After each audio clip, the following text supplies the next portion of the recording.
The playoffs have arrived. For these two teams, 4 wins earns a state championship. Could the journey to Waco begin tonight for one of these two schools? Bishop Lynch and All Saints Episcopal, a spot in the state quarterfinals on the line. On Thursday Night Lights, a special Friday night playoff edition sponsored by Texas Health Resources.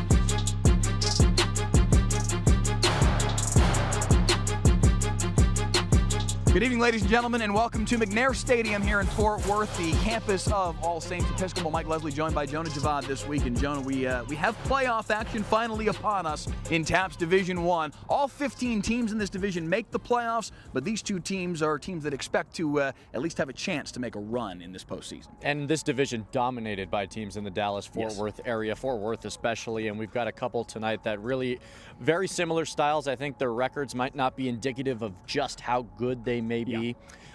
Injuries on both sides of the ball, especially when we talk about the home team here with the Saints.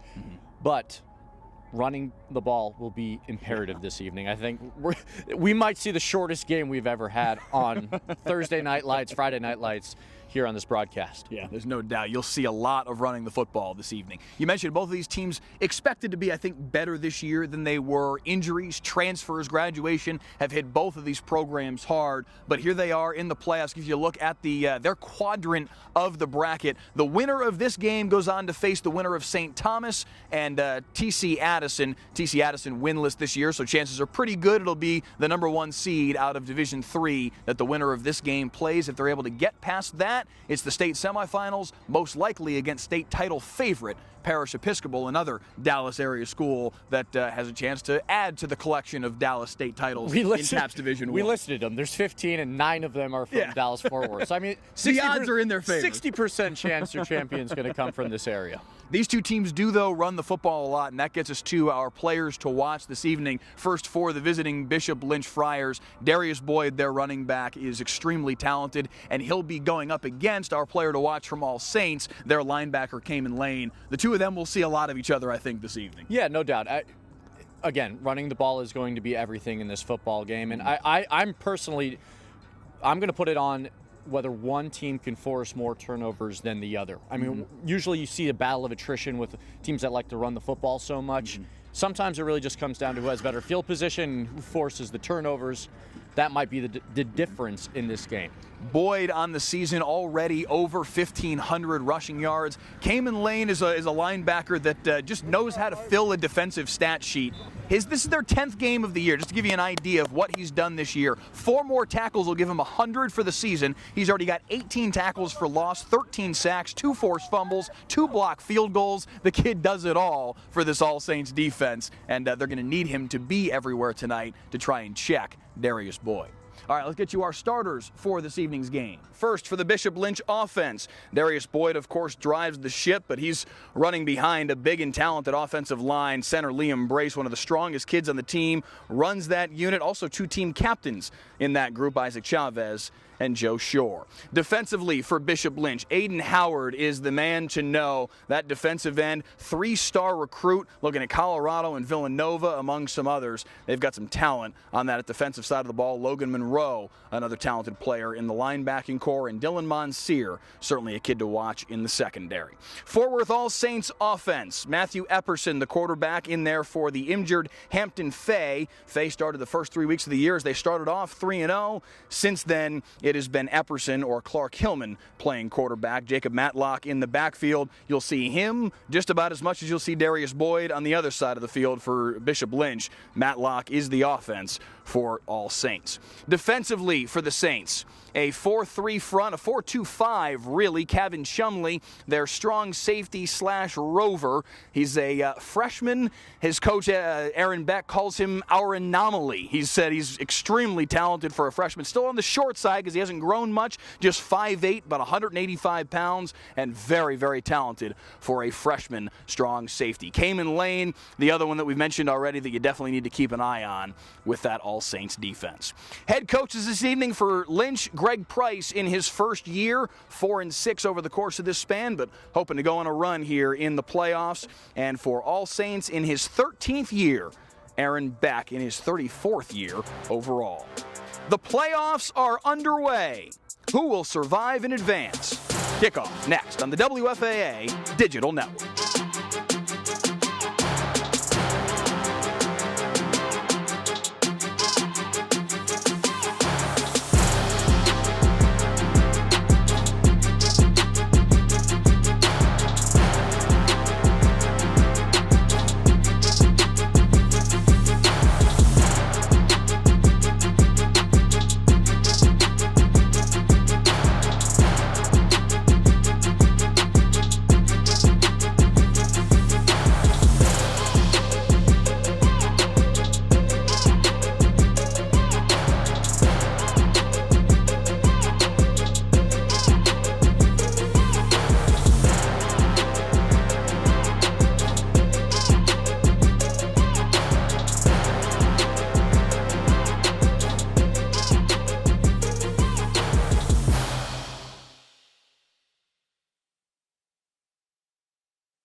No, it's middle school chaplain, Father Ed Thornton.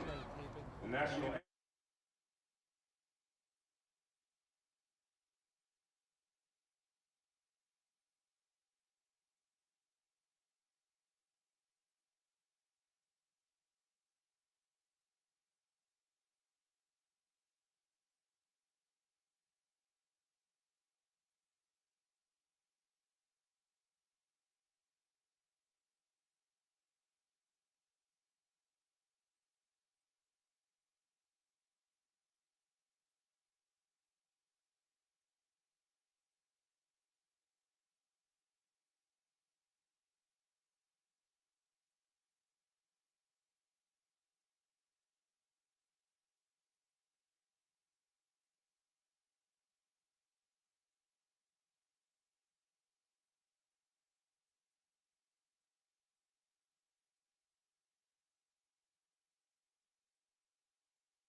Thursday Night Lights, sponsored by Texas Health Resources, live from McNair Stadium on the campus of All Saints Episcopal here in Fort Worth. Good evening, ladies and gentlemen. Welcome inside the broadcast booth as we have kickoff just moments away between All Saints and the Bishop Lynch Friars. Captains this evening for Lynch, Aiden Howard, Logan Monroe, Isaac Chavez, and Joe Shore. And for All Saints, Cayman Lane, T. Love, Clark Hillman, and Jacob Matlock. Bishop Lynch won the toss, deferred to the second half, so it will be All Saints football first on their home field as they look to move on to the second round of the playoffs tonight against a team that played last year, Jonah, for a state championship, lost to Bishop Dunn, but a Bishop Lynch program that is used to postseason success for sure. Yeah, and comes in with a running attack that is potent and effective, and it's what they like to do offensively, whereas if you look at the All Saints, forced to run the ball because of a number of injuries this season.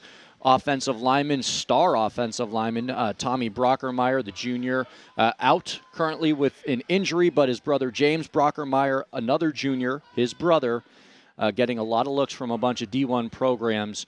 So it's going to be a running attack versus running attack type of football game as we get underway here in Fort Worth. It'll be Fabian Gutierrez to kick it away for Bishop Lynch. Deep to return for All Saints, Donshea Douglas and Peyton Kramer. And it will be Donshea Douglas to take it from his own 13-yard line.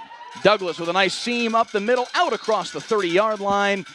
And that's where we'll see for the first time today Matthew Epperson, the junior quarterback for All Saints. You mentioned, Jonah, some injuries to this football team. First and foremost, their quarterback, Hampton Fay, started the first 3 games of the season, led them to certainly the biggest win of the year for All Saints and one of the biggest wins across the entire private school scene in the state of Texas this year when they beat Parish Episcopal Week 3 to start 3-0. But he got hurt in that game, and it has been Matthew Epperson pretty much ever since, except for when he went down. Clark Hillman started last week, but it's Epperson once again back out of the concussion protocol and in shotgun here on 1st and 10 with 2 wides to his left. But the handoff, as we will say many times tonight, goes to Jacob Matlock, and he's got a big hole off the right edge and a first down run on play number 1 of the evening. Yeah, you're not joking. We are going to see a lot of Jacob Matlock tonight, the running back who's had to step up because of the injury to Hampton Fay and the injury to Tommy Brockermeyer. So a lot has been put on his plate. He's answered the call, one of the captains. So look to see a lot of Matlock tonight. This is a team that likes to throw the ball, but now forced to run because of those injuries. So 1st and 10 from their own 45, and Matlock will get the carry once again. Aiden Howard there to swallow him up, but he falls forward for a pickup of about 2 yards. And Matlock also effective in the passing game as well when Fay was under center for the All Saints those first few weeks. Matlock led the team in receiving. I mean, he's a capable pass catcher as well, so maybe they'll do some things with him out of the backfield. On the season, 37 receptions for 350 yards. So as you're saying, he can do things in the passing game. This time they go to the air, and it's intercepted. Picked off and going the other way is Bishop Lynch in the hands of Austin Bell. Taken down at the 46, but a big turnover in the opening minute and 8 seconds. Austin Bell with the pick, and Bishop Lynch with the ball in All Saints territory. Throwing into double coverage, an ill-advised pass from Epperson. And Bell right there, one of the easiest interceptions he'll have in his career. Right over the middle, but as you mentioned, into a lot of traffic. And the interception from Austin Bell, a player who has made an impact on the defense all season long for Bishop Lynch. Not his first interception this season by any means. And that sets up the Friars offense in All Saints territory. And the handoff, again, as we'll say many times today, goes to Darius Boyd, but a flag before they can get the snap. And that looked like it was going to be illegal motion, and it is indeed. So 1st and 10 becomes 1st and 15 for Bishop Lynch on their first possession of the night. Well, going back to that, the interception, we told you that the All Saints passing attack isn't the same without Fay at quarterback, and you see it right there. This is a team that is forced to run the ball but wants to throw, and ineffective on that first drive. And now the Friars set up near midfield. 1st and 15 now from their own 57 as Michael Light is knocked back into his own territory. The handoff still, though, on 1st and 15 goes to Boyd, and good pursuit. Cayman Lane. Our 2 players to watch tonight, Darius Boyd and Cayman Lane, on the first snap of the day for the Bishop Lynch offense officially. And we see those 2 go nose to nose. Cayman Lane cuts him down for no gain.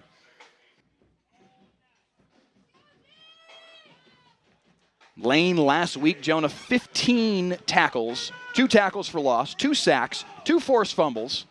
I mean, the kid fills it up from a stat sheet perspective, and he is everywhere on the defensive side of the ball. 2nd down and 15. Light again, hands off to Boyd on a little delay. Chased down from behind. T. Love making the play in the backfield, and it's 3rd and long. This defensive line for All Saints Episcopal, the fans are rowdy. We're about 2 feet from a whole bunch of them. So if I pause, it's because I'm cracking up with some of the fans here tonight. But we are indeed directly above the All Saints cheering section. Certainly some parents of the players directly in front of us. Nice flavor for the broadcast. And they're excited to see 3rd down and 17, 3rd and 18, I guess we'll call it. Michael Light's going to have to drop back. The pass looks deep over the middle into double coverage. Incomplete. Really? Tried to find Jordan Burnett downfield, but 2 men down there on the defensive side. Really nice play by Donshea Douglas. He turns around just in the last second here to knock the ball away. Good awareness and just distracts the receiver enough to bring up 4th down. We do appreciate you joining us here on Thursday Night Lights, a special Friday night playoff edition of Thursday Night Lights here in round 1 of the TAPS playoffs. Bishop Lynch and Fort Worth All Saints here from McNair Stadium in Fort Worth as the punt bounds at the 30, inside the 20, and will even roll inside the 15. So some good bounce and roll for Blaine Ritter, the Bishop Lynch punter, and possession number 2 coming up for All Saints. We do appreciate you guys joining us, especially if you are on the Facebook Live or YouTube Live platforms. Please share the video around. Hit the share button if you're watching on Facebook. Let your friends and families in the Bishop Lynch and Fort Worth All Saints communities know that they too can tune in and join us for round 1 of the TAPS playoffs. Mike, Leslie, and Jonah Javad here with you for the entirety of this one. 9 minutes, 11 seconds on the clock in quarter number 1. We are scoreless. Neither offense able to do much with their first possession. An interception thrown by Matthew Epperson on the second offensive play for All Saints, and a 3-and-out for Bishop Lynch. And now back to work goes Epperson and company at a shotgun with Matlock saddled behind him, and he gets the handoff out of the sidecar and fights his way for about 2.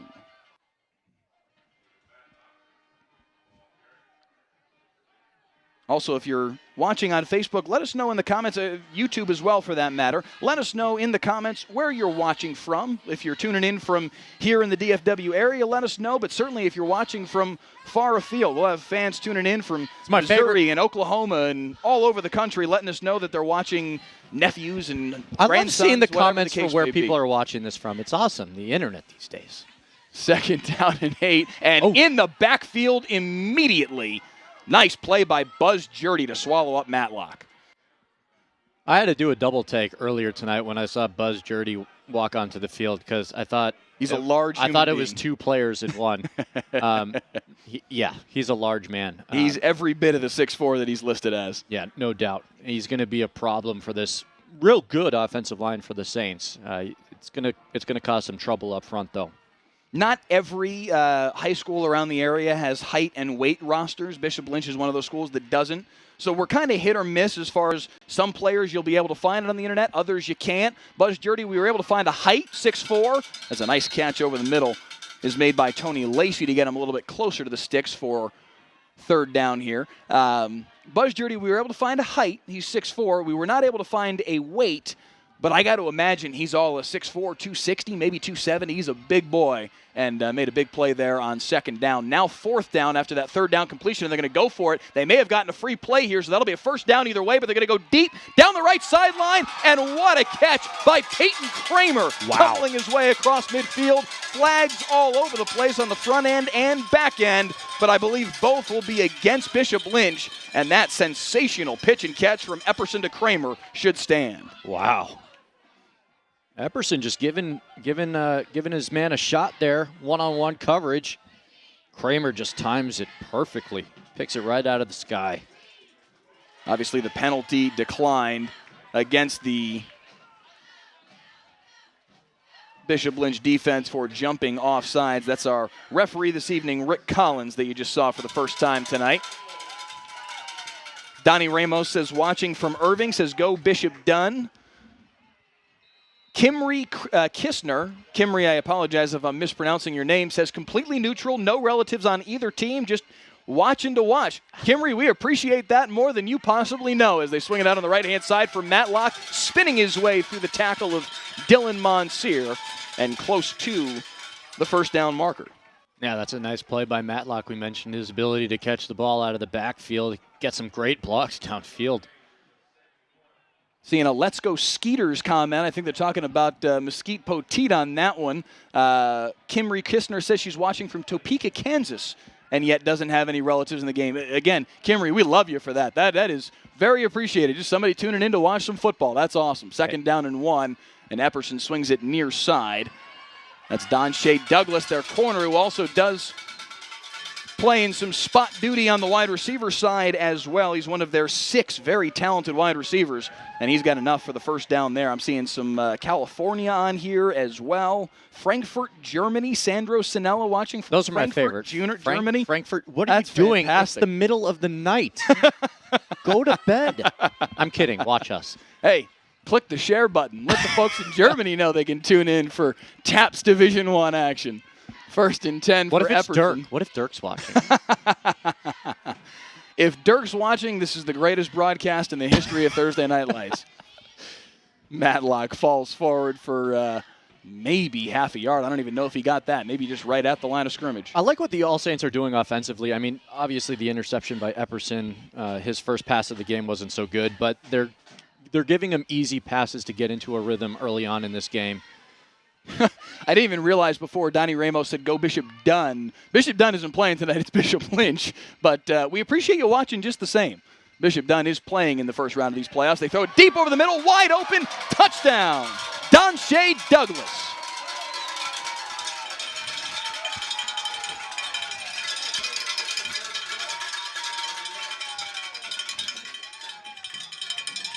Matthew Epperson looking up top for Donshea Douglas, and Jonah, he couldn't have been more wide open over the middle. That was a great play call. I mean, faking the run,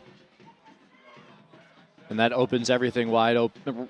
I mean, look, we know these teams want to run the ball, and the All Saints on that drive just said, no, we're going to pass it down your throat. And they did. And right there, the whole defense starts to move as Matlock starts to move to the right side. Douglas just comes in across the seam. Good ball by Epperson. I mean, can't miss that one. Wide open, touchdown. And the All Saints in a nice spot here, taking an early lead for a team that doesn't pass the ball a whole lot, but wants to. Just to give you an idea kind of what you're talking about in terms of they are not a heavy passing team. Certainly they haven't been without Hampton. Yeah, I feel Bay. like we need to give context to that. So I was talking to Matlock. Look at this, by the way. I know.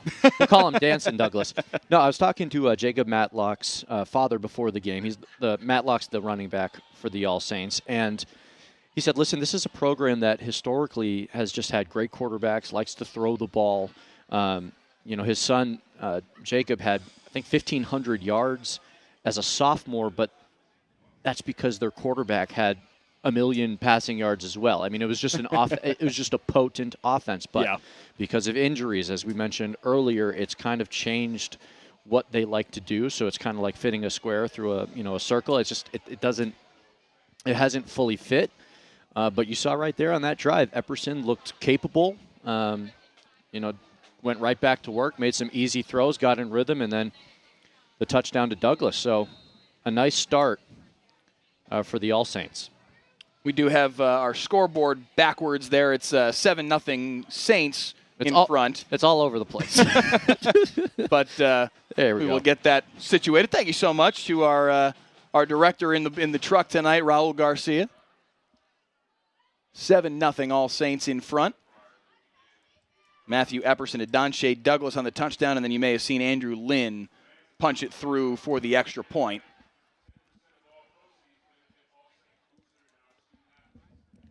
So it'll be 1st and 10 for Bishop Lynch from their own 36-yard line after the kickoff out of bounds. Yeah, we do appreciate you guys tuning in here on Facebook Live, YouTube Live, and WFA.com. Crystal Z says hi from Seattle and says go Bishop Lynch. Again, let us know where you're watching from and who you're tuning in to see, and please click that share button and help spread the broadcast around and let everybody know that they can tune in tonight. They're going to move the ball forward to the 41. The ball went out of bounds at the 36, but the 5-yard penalty tagged on top of that puts it at the 31-yard line, 1st and 10 for Michael Light and the Bishop Lynch offense. Carry up the middle for Darius Boyd, falls forward to the 45. Pickup of about 4 on the play.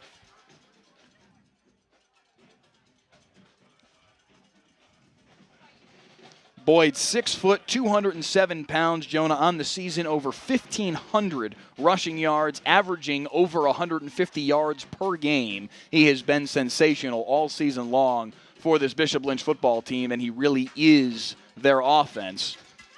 Blake Botts noticing that our logos were switched. We do appreciate you pointing that out. Jonah actually just went and made sure that everybody in the broadcast knew that, and we do have it situated now, and you'll see the scoreboard pop up here again in a moment as, again, it's Darius Boyd carrying for maybe a yard or so, and it'll be 3rd down and 5. They've got to get to the All Saints side of the field at the 49.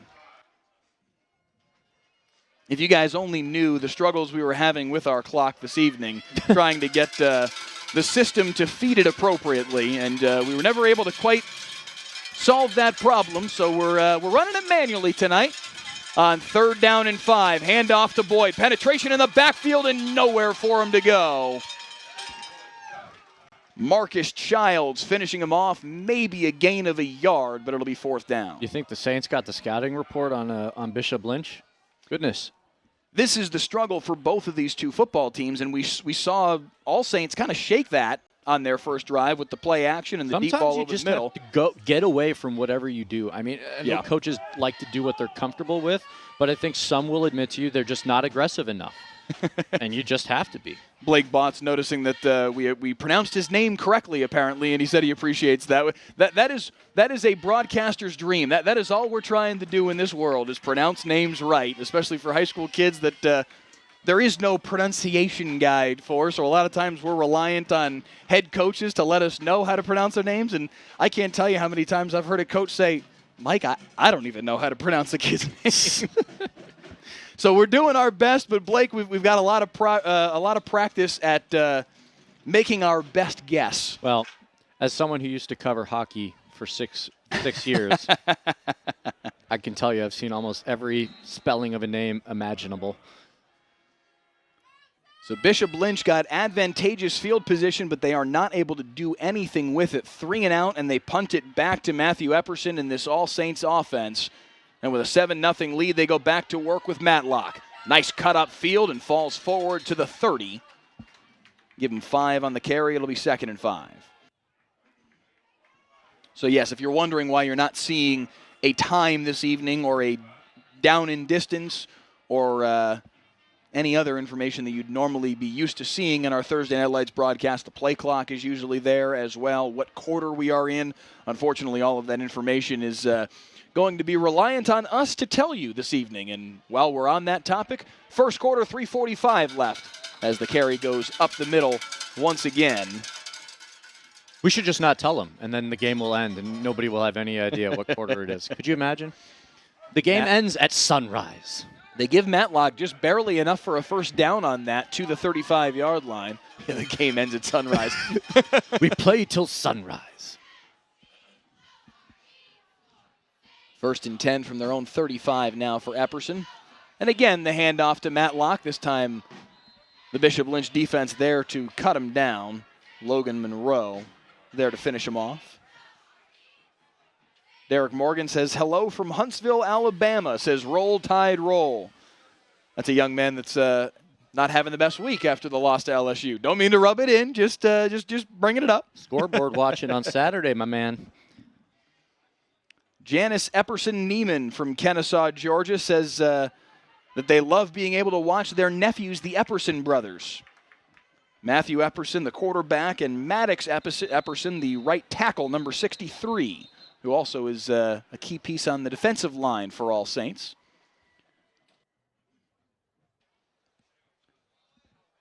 Got a player down on the field. That's Caleb Ajakaye, the defensive tackle for Bishop Lynch.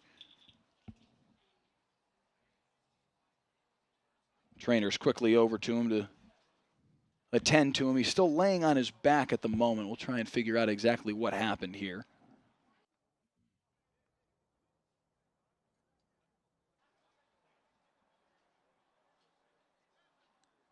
Looks like he got kind of folded up on at the end of the play there and stayed down. We're seeing the replay back right now. They do have him back on his feet, kind of helped to his feet, but that's a good sign. To see him be able to jog off like that, that's certainly a positive sign. We'll see whether or not big number 42, Ajakaye, comes back on the football field tonight. Ben Weber is a player that you'll see in his stead quite a bit. Michael Shelton as well. Those are the two backup defensive tackles. Aiden Howard, number 9. Also a key piece of their defensive front.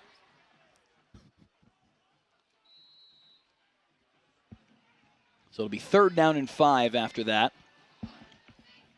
Matlock again riding in the sidecar for Epperson at a shotgun. They try to set up the screen on the near side, and that ball's too tall for Tony Lacey and out of bounds. And on 4th down and 5 from their own 40, it looks like All Saints will have to punt it away.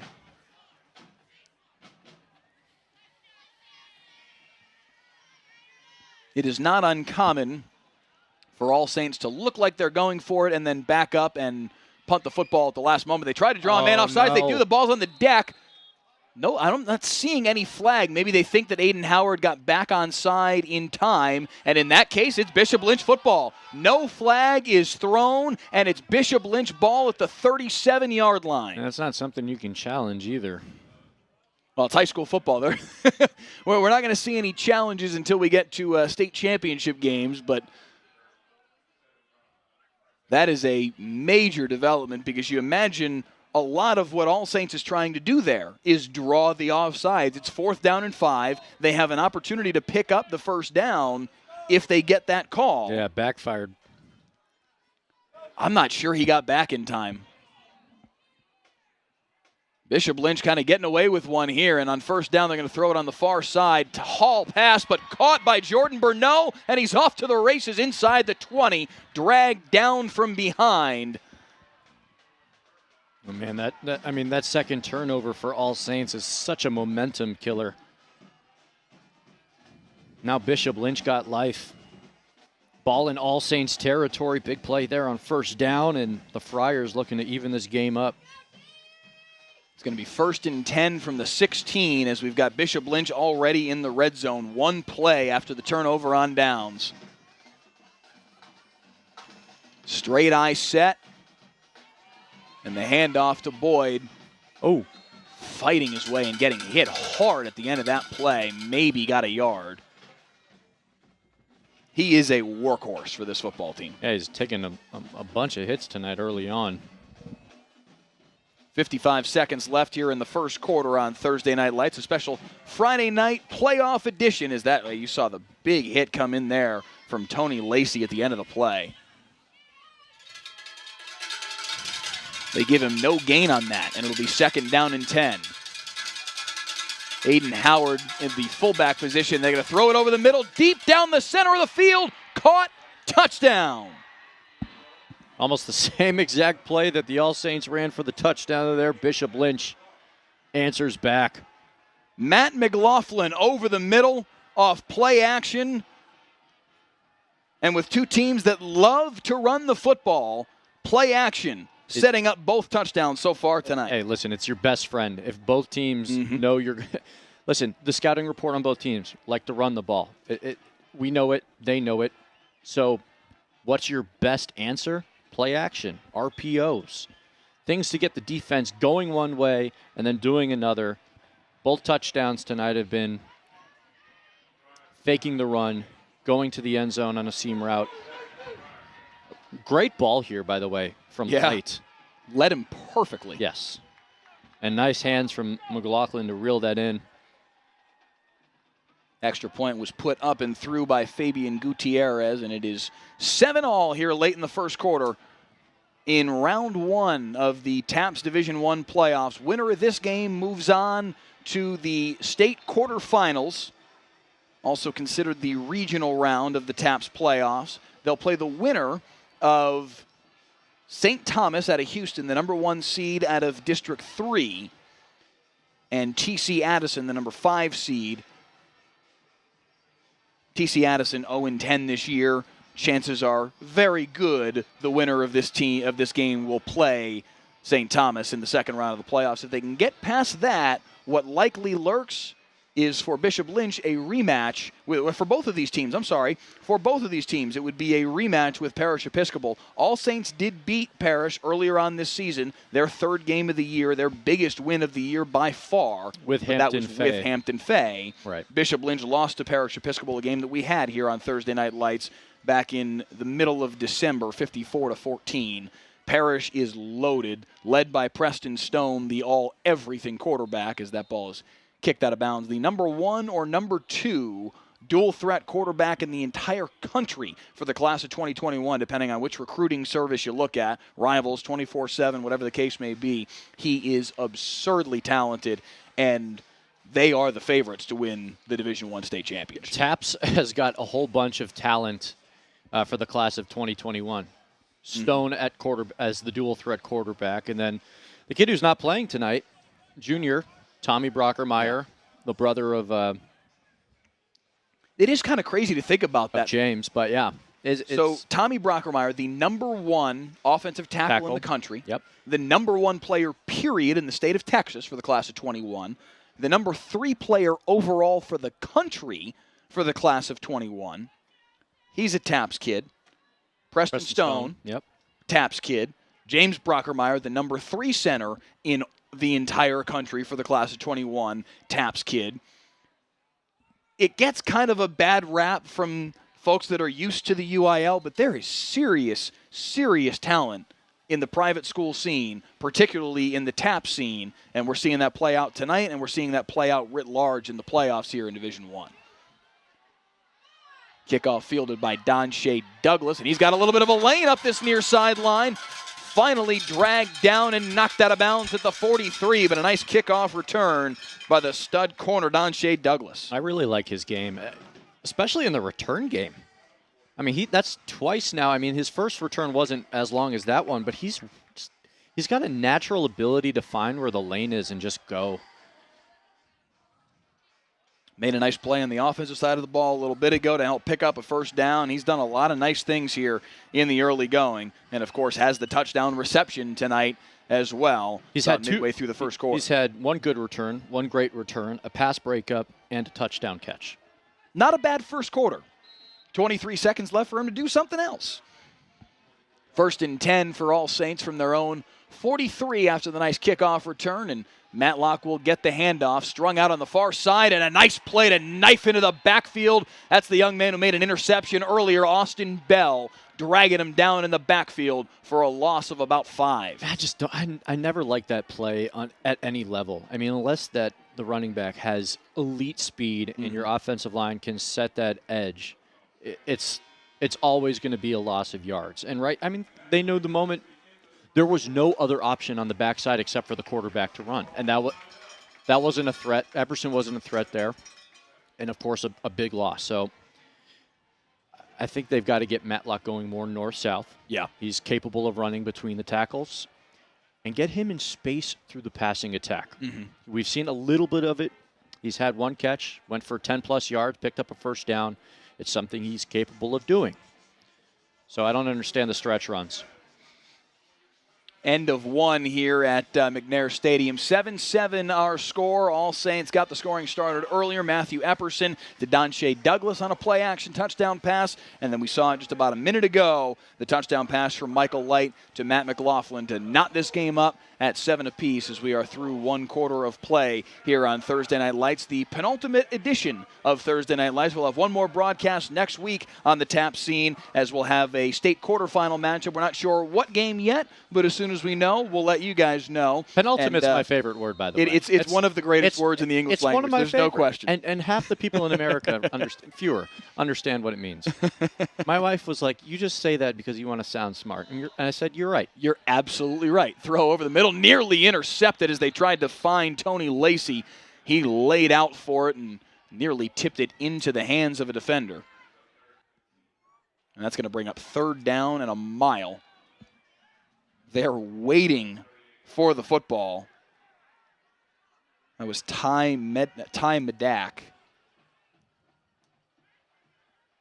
Beg your pardon, Ty Medak. We're going back to our pronunciation drill here.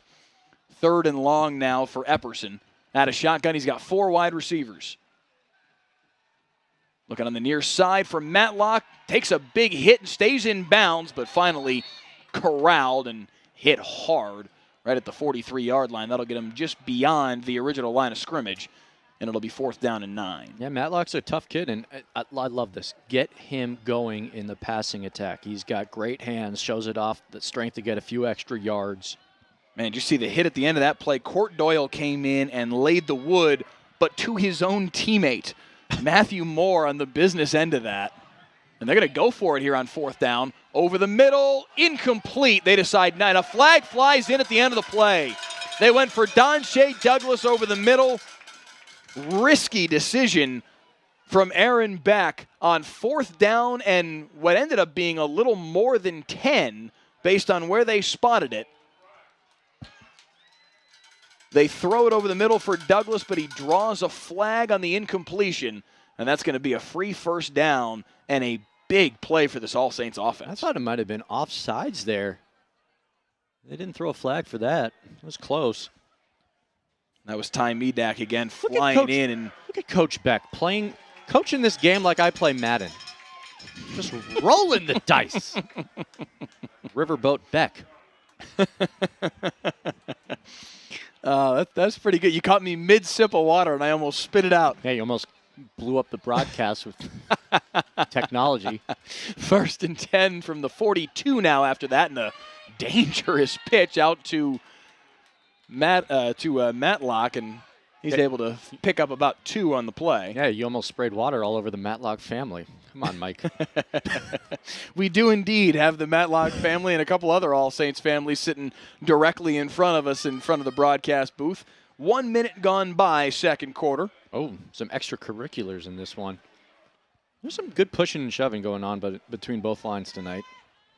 No flags, though, so it will stay 2nd down, and we'll call it 8. Epperson in shotgun, 3 wides to the far side in a bunch formation. He'll drop back to pass. Pressure coming from Aiden Howard. He stepped up and flushed out of the pocket, but he runs for it. He's got a 1st down and slides down across the 30. What a great play.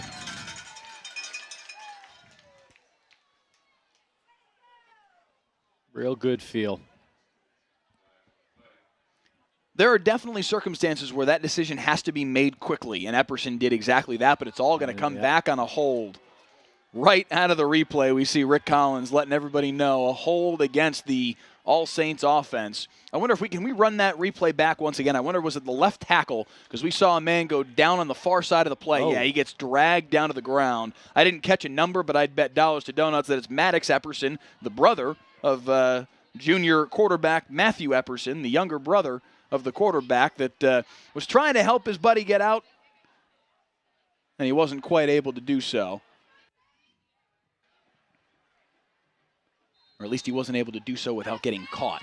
And that sets up 2nd down, and we'll say 18. They've got to get to the 32-yard line, and they sit right at midfield. They throw it on the near side, completed in the hands of Peyton Kramer, but not much room for him to utilize. He gets out to the 46. Well, I think it's safe to say they're in 4-down territory because apparently the whole field is 4-down territory for the Saints tonight. So you don't have to go for all of it here. A nice chunk play would at least get them in 4th and manageable. And I think Bishop Lynch is going to have to call a timeout. Ajakaye was running off the field and didn't look like he was going to get there in time. More than anything, good to see him back on the field. We saw him go down earlier. Yeah. But he did jog off under his own power in that moment, so not a huge surprise to see him come back, but good to see just the same.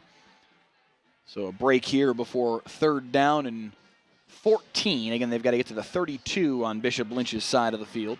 These are 2 teams that are, Jonah, kind of trying to pick up the pieces a little bit. Bishop Lynch ravaged by graduation and really more than anything transfers. Caden Salter, who we saw last week at Cedar Hill, transferred there. Charles Crawford was an all-state running back, transferred out to Mesquite Horn. Jack Bradley graduated, is now at Rice. They had a lot of talent on that 2018 football team. There's a reason why they went all the way to the state championship game.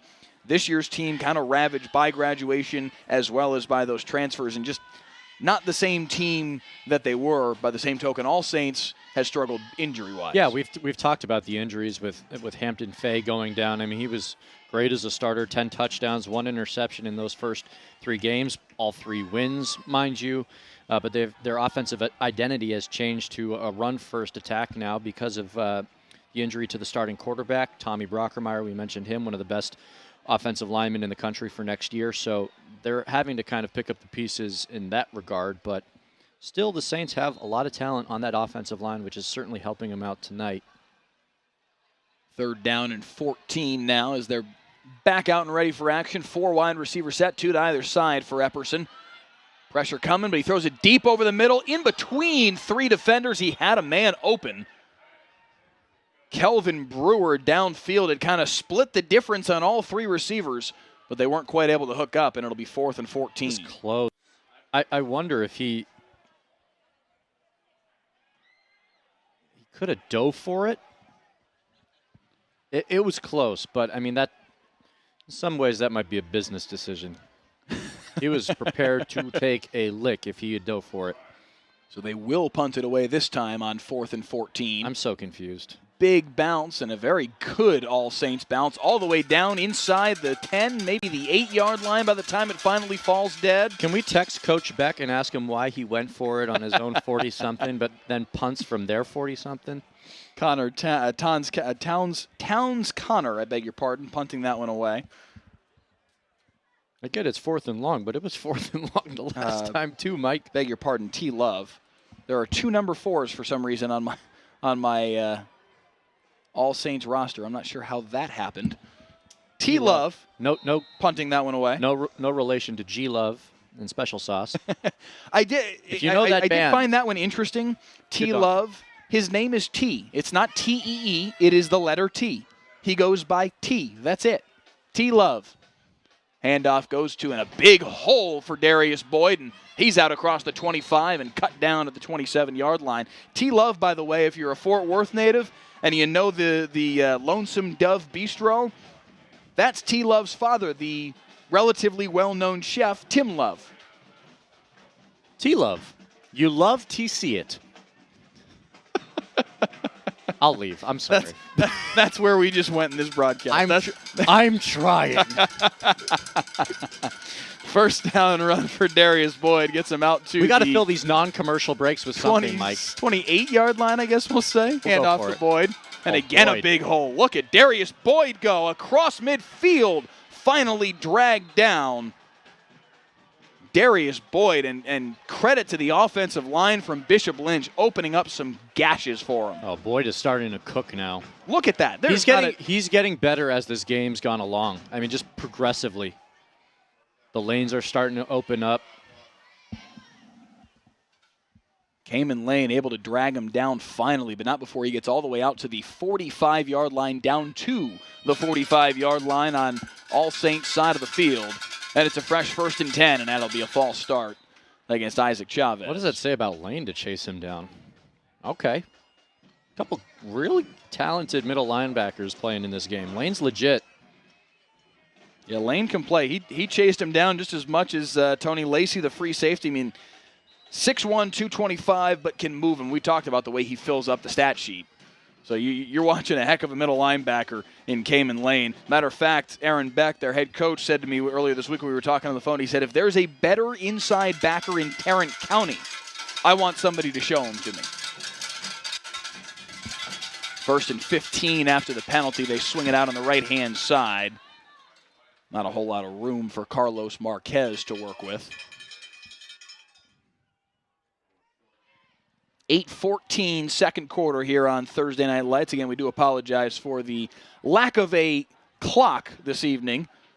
The scoreboard generator that we utilize is not cooperating with the scoreboard here at McNair Stadium, and as a result, we have a score for you, but we'll have to give you periodic updates on the time and what quarter we're in. It is, again, 8:14 in the second quarter right now as Darius Boyd gets the handoff with a head of steam. They caught a leg and only just barely, and if they hadn't, he may have been into the second level. Gets back to the original line of scrimmage, maybe a hair beyond it. It'll be 3rd and 9. Yeah, Boyd's he's starting to heat up. I've got the feeling he's going to bust one loose. We could be talking a 40-yard touchdown before the half is over. No, it's Charles Sanders, the middle linebacker, the backup to Cayman Lane, that kind of caught him and he's feeling took him for a ride. He's feeling it. 3rd and 9 now Throw on the near side from Michael Light. Nice catch by Jordan Bruneau. It'll be short of the first down marker, but Donche Douglas was charging on that football. Good job by Bruneau to squeeze it.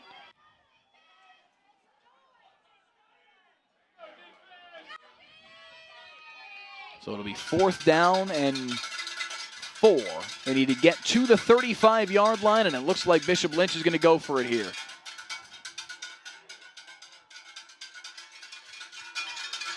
.7:05 and moving second quarter. 4th down and 5, and Michael Light's in shotgun. He's got Aiden Howard, the big defensive end, in there at fullback, and I believe a timeout called by Bishop Lynch here before they snapped it. I thought they were going to throw a flag there. Could you imagine having to get blocked by Aiden Howard? Hard pass. Aiden Howard, 6'3", 272-pound, very talented defensive end. 3-star recruit, being looked at by Villanova at the FCS level, Colorado at the FBS level in the Pac-12. Very, very talented defensive end. And they bring him in there once in a while to play fullback, sometimes some tight end as well, to just give a little extra challenge to the defense. They also have started using kind of 2 tight end sets the last couple of weeks. We've seen that a lot. Buzz Jurdy, big number 99, who's also one of their defensive ends.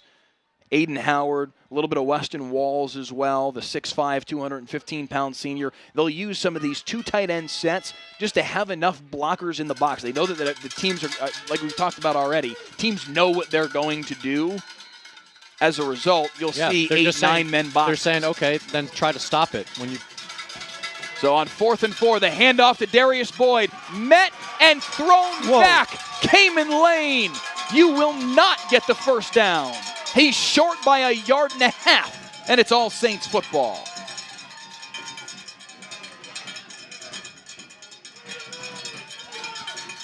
What a spectacular play. Watching those two go at it has already been fun, and to see it transpire for the next half and a quarter, I mean, man, Lane's good. He chased Boyd down earlier to prevent a longer run. There's another element to that as well. Liam Brace is the ordinary starting center for Bishop Lynch. He got hurt earlier this season. Andy Cardenas is now rotated down into that starting center spot. He was the one who had to reach Cayman Lane on that play. Wasn't able to get to him. Lane scrapes over the top and fills and met Darius Boyd right at that 38-yard line, and he did not get any further. Stops him about 1.5 yards short, and they get the turnover on downs. That's a huge play from a middle linebacker. Well, Coach Beck called him a old-school Mike Singletary type linebacker, and you saw it. I mean, that's just one-on-one in the open field and just wraps him up and takes him down. And it's not like Lane is, a 6'2", 250 guy. He's 6'1", 225. I mean, it's good size, but not monstrous. They had him playing rush end last year at 255 pounds. He cut 28 pounds to go play linebacker, which is going to be his more natural position at the next level. They got deep Donche Douglas, and he's behind the defense. Douglas inside the 20. Good ball by Epperson. Could have been better. Honestly, that play should have been a touchdown. Yeah. Douglas had 2 steps. He's jogging right here to get that ball. He was way behind the defense. It's still a huge gain for All Saints. Yeah, they did enough to make the connection, and that's got him down inside the red zone now at the 17-yard line. Fresh set of downs, and they'll run play action again and again. They're going to go deep over the middle into the end zone. Did he hang on to it? Yes, he did. Touchdown, All Saints. Wow, what a response. Tony Lacey in for 6. We've seen the Saints keep going back to that play call. And there it's Lacey over the middle. Good ball by Epperson. I mean, that was about the last second that ball could land into Lacey's hands without it getting knocked away or picked off. I mean, it was nearly knocked away by Court Doyle. Yeah, you can tell. He knew he almost had that. Lacey able to snag it. Great play. Almost identical to their first touchdown earlier tonight. Yeah. Another run fake, and the Saints have, I mean, they've surprised me a little bit. They've passed more than they've run tonight. Another look at it here. Beautiful ball over the middle. Yeah. Court Doyle, you're right. I mean, he was very nearly there to make the play. Tried to come over the top with the left hand. Couldn't quite get there. The ball positioned perfectly. And Tony Lacey able to haul it in for the second touchdown toss of the day for Matthew Epperson. He only has 7 now on the year, and 2 of them have come over the course of the first 18 minutes and 12 seconds of this football game. Hey, and those are smart plays. I mean, Epperson faking the handoff there, seeing what the defense is, so he's got to read and react. And he's delivered a couple of good throws. I mean, his receivers are doing a good job of, getting separation too. That can't go unnoticed, but you got to get the ball there, and he has. Andy Lynn set to kick the football away after he punched the extra point through. 14-7 our score here on Thursday Night Lights. 5:48 to play, second quarter. Bishop Lynch was able to answer All Saints' first touchdown pass from Epperson to Donshea Douglas on play action. As you mentioned, on a very, very similar play, Michael Light hit Matt McLaughlin on their own flavor of play action. We'll see if they can find an answer once again here in the waning minutes of the second quarter. Kickoff return brought out to the 31-yard line in the hands of Cole Kindler. And Lynch scored its only touchdown tonight through the air. I mean, for 2 running teams, all 3 touchdowns have been passing touchdowns, which is always fun. I just don't know how the Friars are going to get back into this game by just running Boyd. I mean, the All Saints defense knows that's coming. So at some point, they're going to have to take to the air again, which has worked. But how successful that will be remains to be seen. This is a team that is built to run the ball. 1st and 10, and they'll go to the run, and Darius Boyd, and he's not able to get much but to the line of scrimmage. And yes, Cayman Lane, surprise, surprise, at the point of attack. Looking at our YouTube comments as well, we've got 136 of you watching right now on Facebook, 47 more watching on YouTube Live right now, and an unknown number watching on WFAA.com. We're not able to see that tally live, but Charles Butler says watching from Florida, supporting his co-workers' kids, Boyd and Matlock. Laney Mandeville says Bishop Lynch cheerleader stuck at home and sick this Friday night, but says love these boys, go Friars. And the Friars go to the air here on 2nd down and 10, and the pass complete on the right-hand side, close to a first down marker. Carlos Marquez about 1.5 yards, maybe 2 yards shy. And now we got a player injured once again on that far side. I believe it's a member of this All Saints defense.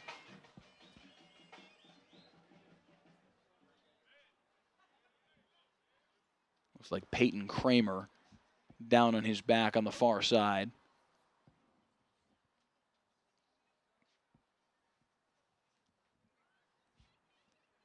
.4:53 to play here. Second quarter. 14-7 our score in favor of All Saints. 2 touchdown passes from Matthew Epperson, 1 to Donshea Douglas, 1 to Tony Lacey.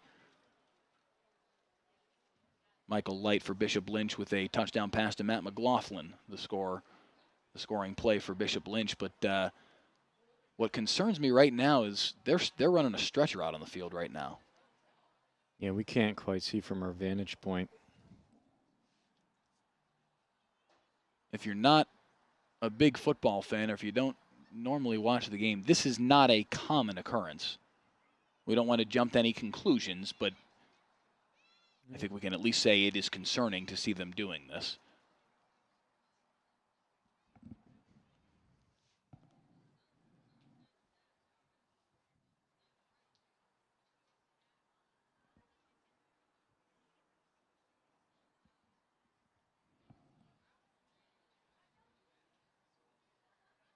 The officials are going to send both teams to their respective sidelines for a moment.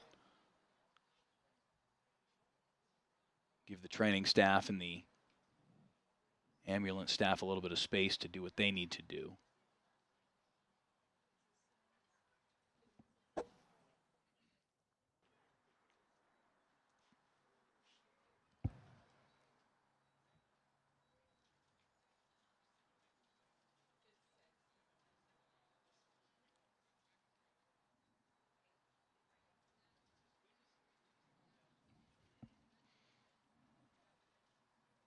No question, this is a sobering moment for both of these football teams. I don't know if we can get a closer look at exactly what the training staff is doing right now, but certainly concerning. I'm trying to get a peek as to whether or not they have him sitting up or not, but obviously he's surrounded by training staff.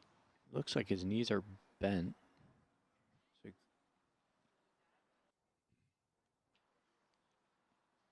Yeah, he's sitting up. Again, that's Peyton Kramer, the junior for All Saints, and back up on his feet, so that's a very good sign.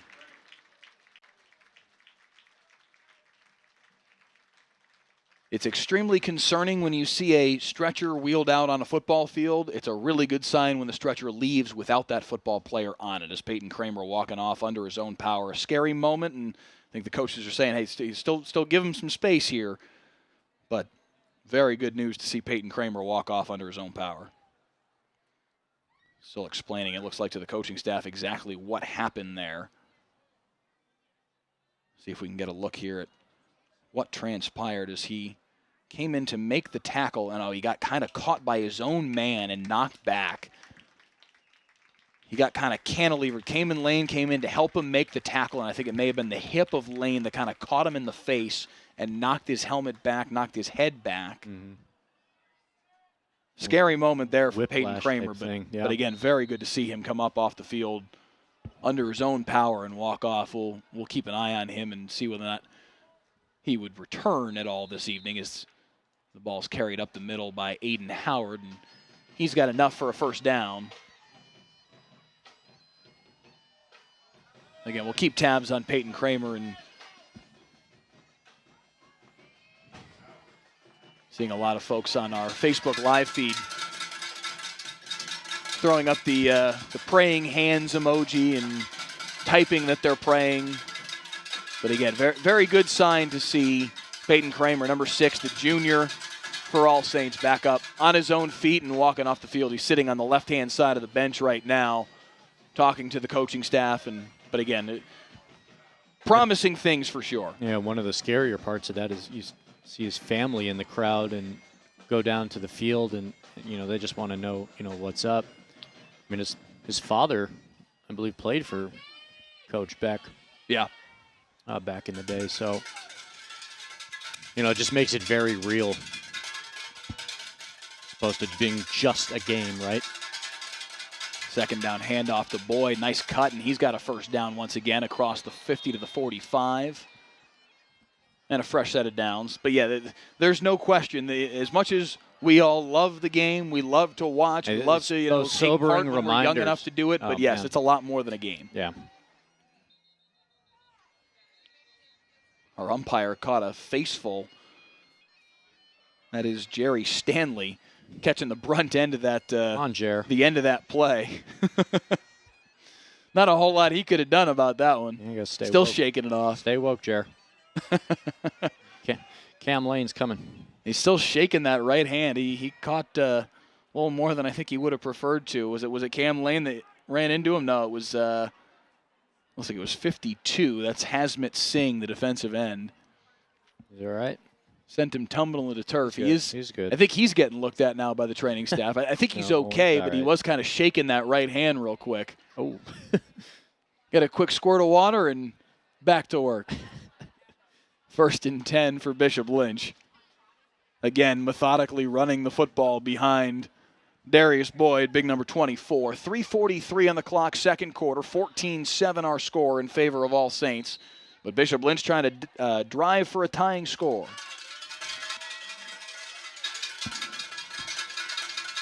I formation once again. Buzz Jurdy, the fullback for Darius Boyd, and he cuts to the outside and gets to the 41. He is pretty consistently 3, 4, 5-yard chunks on first down for Bishop Lynch. They've been able to move the ball well with number 24 toting the rock. Yeah, they've been, you like this word? Matriculating the ball downfield. Now we're going old school Kansas City Chiefs. But at some point they need to go to the air, get a big play. That's what got them on the board here. You know what this game needs? More cowbell. Oh, that's one of your better ones. Timeout called, 3:01 on the clock before 2nd down and 6 for Bishop Lynch here. It is pervasive. It is as much a part of the broadcast as you and me, my friend. Oh, yes.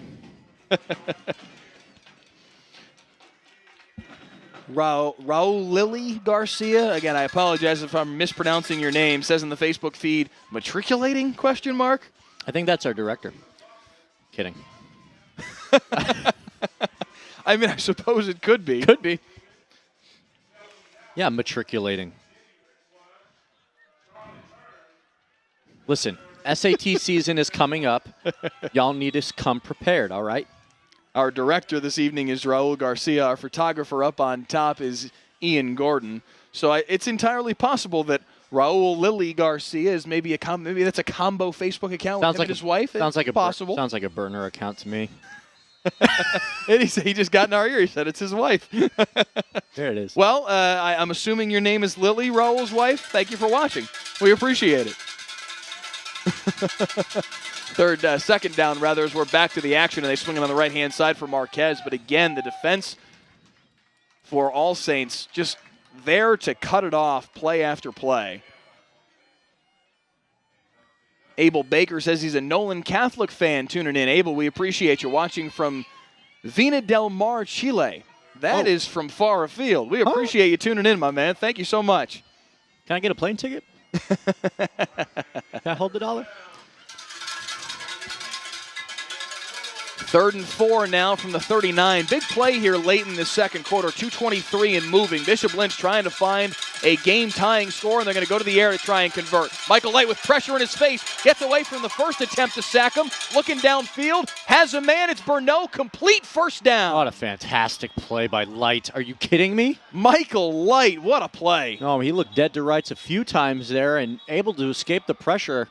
There's a flag behind the play as the back judge comes running in. We got the replay going here. Nice direction by Light. And he was directing traffic, telling Burnett to go upfield. Really, really nice play. We'll check the flag. Taunting? Unsportsmanlike conduct against All Saints. I think it was on the tackle. Yes.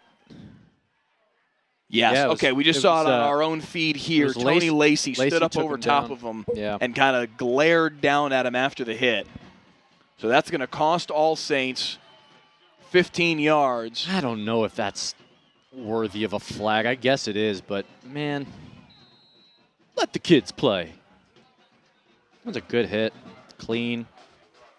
More goes by. I've seen worse than that. Yeah, more goes by the boards in the playoffs. I think sometimes you'd like to see less called, but you do want to make sure the game stays clean as well, as Boyd carries for maybe 2 before he's bottled up and thrown back. Man, Boyd is taking a beating tonight and just popping right back up. Roger Joyner on our YouTube stream is asking why there's no time or quarter on our graphics. Unfortunately, we've had some miscommunication issues between our scoreboard generator and the in-house scoreboard. So unfortunately, all we've got tonight is the score itself. 14-7 as it stands right now. 1:30 on the clock, second quarter. As Light rolls right, throws that way, complete and taken down hard was Will Auger, the fullback. He got down to the 9-yard line where it'll be 3rd and 3.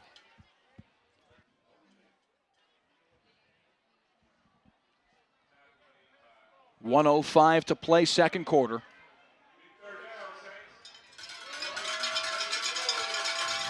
Third down, cowbells, play action, and Light's going to keep it himself. Light spinning out of a tackle. He's got the first down, taken down inside the 2. What a drive by Light.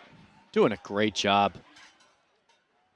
Junior quarterback, unheralded, maybe not properly respected by the opponent, and making some plays with his legs and with his arms tonight. And with 44 seconds to play and ticking in the second quarter, trying to drive his team down the field for a game-tying score. I formation, Aiden Howard, the fullback. He gets the handoff up the middle, touchdown.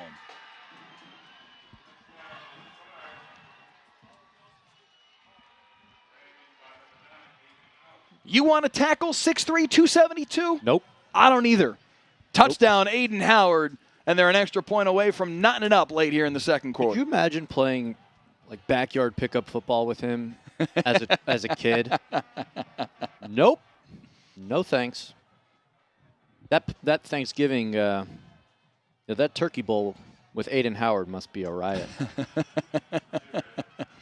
Extra point is up and through off the foot of Fabian Gutierrez, and it's 14-all with 32 seconds to play here in quarter number 2. We figured this was going to be an evenly played game, and what is amazing to me is how seemingly identical the first quarter was to the second quarter. All Saints with an early turnover in the first quarter. Eventually they get a stop, get the football back. Play action touchdown pass with 6:12 on the clock in the first quarter. Epperson to Donshea Douglas, 7-0 All Saints. Bishop Lynch answers back with 30 seconds left in the first quarter. Epperson to Matt McLaughlin, 7-7. Second quarter, All Saints with the turnover on downs. Eventually gets the ball back. Play action touchdown pass. Epperson to Tony Lacey. 5:40 on the clock in the second quarter. And now here comes Bishop Lynch with this time 32 seconds on the clock in the second quarter to tie the football game up. Aiden Howard with the 2-yard touchdown run. It's unbelievable to me, the parallels between first quarter and second quarter. It's unbelievable to me that the All Saints are tied right now despite turning the ball over as much. That's a fair point, yeah. As they have. Yeah.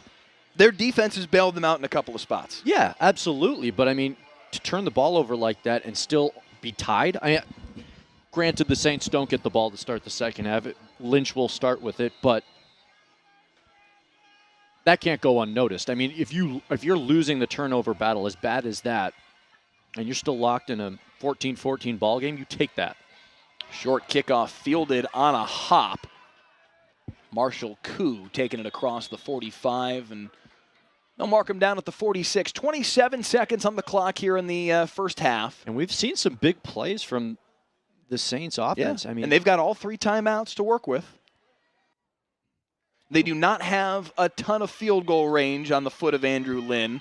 I was told before the game that last year they may have trusted him out to about 45. This year they said he's been battling an injury. He doesn't have quite the same leg strength right now. And they're saying maybe 35 is more realistic right now.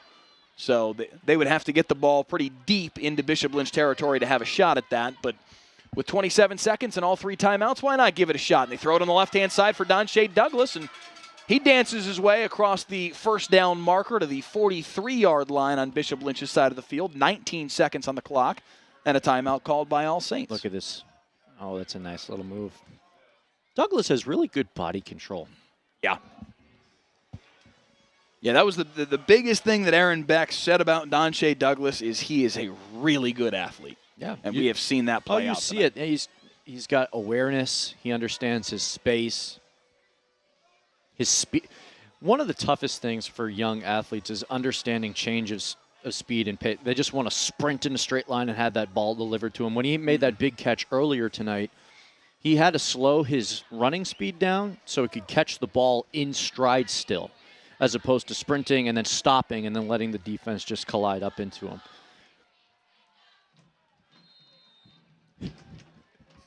First down and 10 for All Saints on the 43-yard line on Bishop Lynch's side of the field. 19 seconds to play. They still have 2 timeouts. They need a couple more big chunks, and that's not going to help. Taken down in the backfield, Aiden Howard with the sack.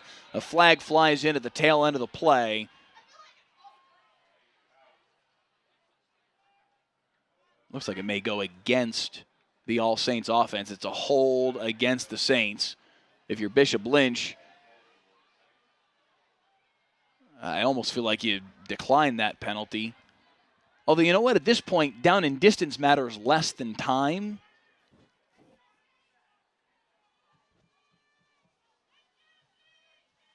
And what matters more than anything is how far they are from field goal range. So, yeah, you know what? Knock them back a couple extra yards. You're not worried about if they pick up the first down. You're worried about if they pick up 35 more yards to have a shot at a field goal, or 53 more yards and get to the end zone. So, sure, make it a couple of yards more difficult. The down it is really doesn't matter at this point. 22 seconds they just put on the clock. I think they're saying to drop it by 10 seconds. I think they're trying to put 12 on the clock.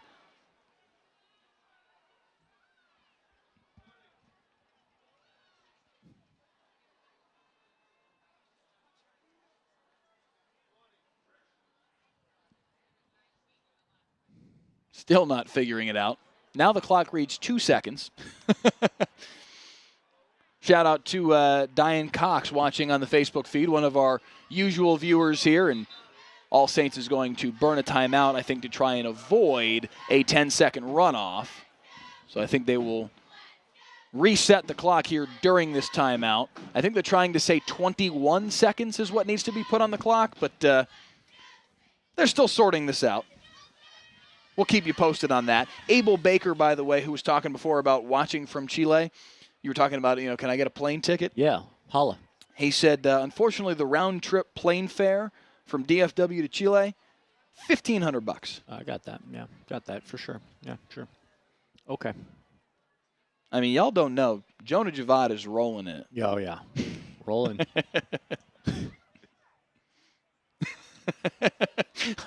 Our director, Raul, just said in our here, do you accept a payment plan? Can I buy a plane ticket on layaway? So after all that, they put 12 seconds on the clock. It'll be 1st and 20 from their own 47, but again, down in distance matters little here. They've got one timeout left. Basically what All Saints needs to do if they're going to find points before halftime is pick up about 40 yards in the next 10 seconds and then call timeout and line up for the field goal. They're going to give it to Donshea Douglas on the left-hand side. Got a little bit of a convoy. He gets out of bounds with 6 seconds. A nice gain. That's an effective play. That 6 seconds may be enough for you to pick up the other half of the roughly 30 yards that you needed. They need to get to, for a 35-yard field goal, they need to get to the 18. I don't know if they care about getting into field goal range. They Just might just want to get touchdown. into Hail Mary range. You put Douglas. And I mean, at this point, you're probably when there. you've got a guy, it'd be a 45-ish yard you throw you need the time to throw the ball. I mean, where they're at right now he might get sacked by the time he can throw that one by the time it gets to the end zone. So maybe a quick out. I just don't know if there's enough time, honestly. These plays take a long time to develop. So here comes Epperson, a flag before the snap. A second did come off the clock. It's going to be a false start, and I think they're going to have to burn that timeout now to avoid the 10-second runoff, I believe. Yeah. He did run out of bounds on the previous play, so that I'm not certain whether or not that impacts.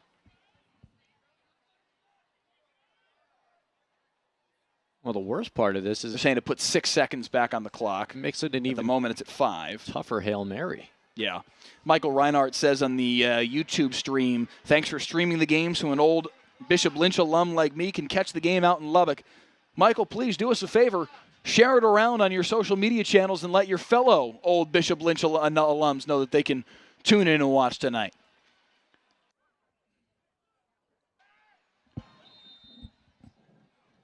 So after all of that, All Saints is going to take a knee. No Hail Mary attempt from Matthew Epperson. Just the end of the half. Well, we kind of limped into the halftime there. All right. Hey, at least we got a ball game. We do indeed. 14-14 at halftime here from McNair Stadium.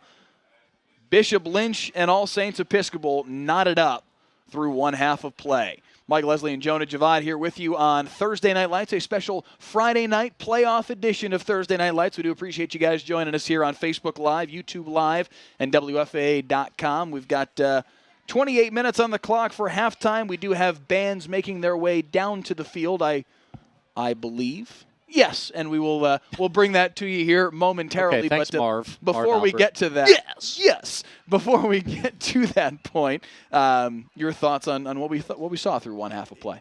In some ways, what we expected. Yep. Both teams trying to establish the run, but I've actually been impressed by the aggressive nature as well. We've seen the Saints take to the air to score both touchdowns, which is something I wasn't really expecting, how much we've heard of the run game kind of being what they've had to rely on the last handful of weeks. But the Friars, pretty much as advertised, balanced, more focused on Darius Boyd. The turnovers are what hurt the Saints. I don't think if they have those turnovers that this is a tie game, but that's where we are. Friars get the ball to start the second half, and we hopefully are in store for another fun one. Should be. It is indeed halftime here at McNair Stadium, and we do indeed have action out on the field. We will let you guys enjoy the halftime show here at the 50-yard line, and what is kind of a bonus home game. Are you going to play-by-play the All halftime Saints, show? I am most certainly not going to play-by-play the halftime show. We will let you guys enjoy the halftime show, and we'll see you guys in about 25 minutes.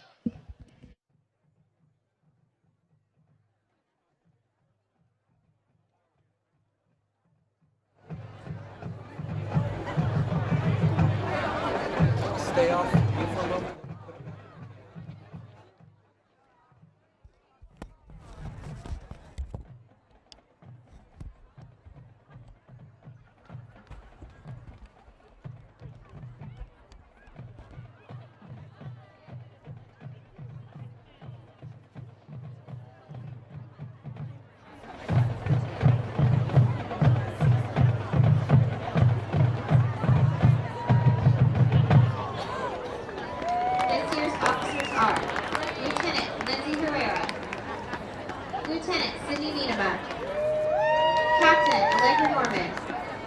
First Lieutenant Rose Levenka, Lieutenant Maggie Henderson. Our Star Sergeants are Reese Tremulo and Bailey Weiger. Brigade would like to recognize the White Citation Dancers of the Week, first-year freshman Madeline Hernandez.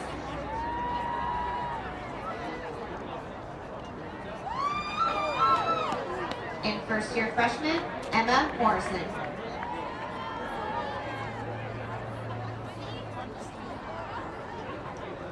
Brigade would also like to recognize our Faculty Member of the Week, Coach Paul Gardner. Brigade will be performing their hoopla routine to What I Like About You.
The brigade is under direction of Allison Elliott and Carrie Schnurr.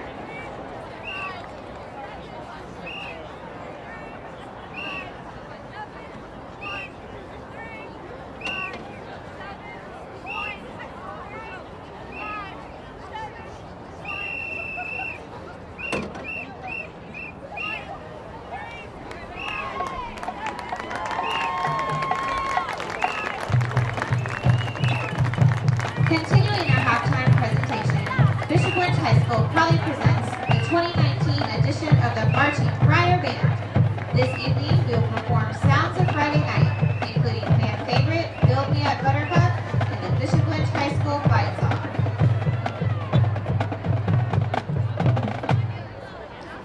And now, led by drum majors Grace Pigeon and Olivia Scott, Bishop Lynch presents the Spirit of the L, the 2019 Marching Friar Band.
field captains Haley Nywick and Joaquin Barboza.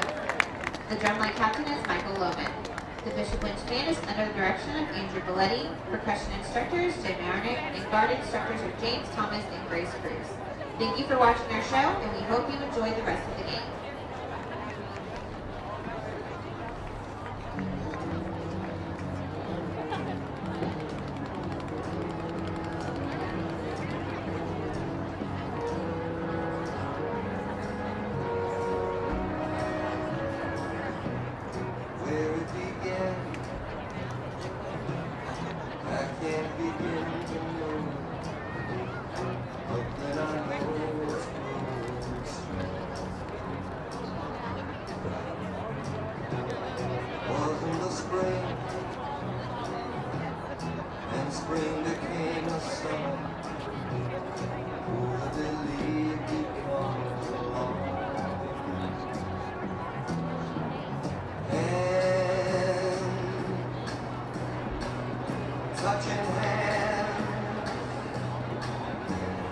Reaching out, touching me, touching you. Sweet Caroline, your times never seem so good.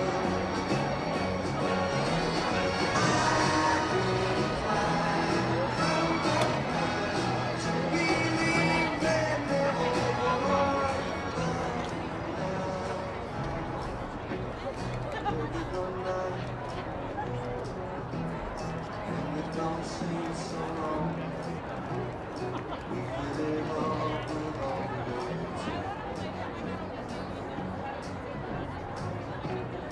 And when I hurt, burden comes off my shoulders. How can I hurt you?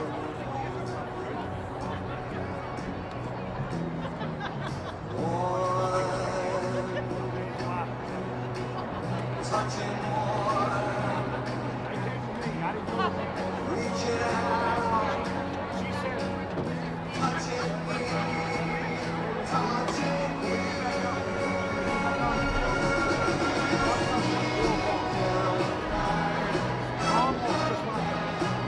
Times never seem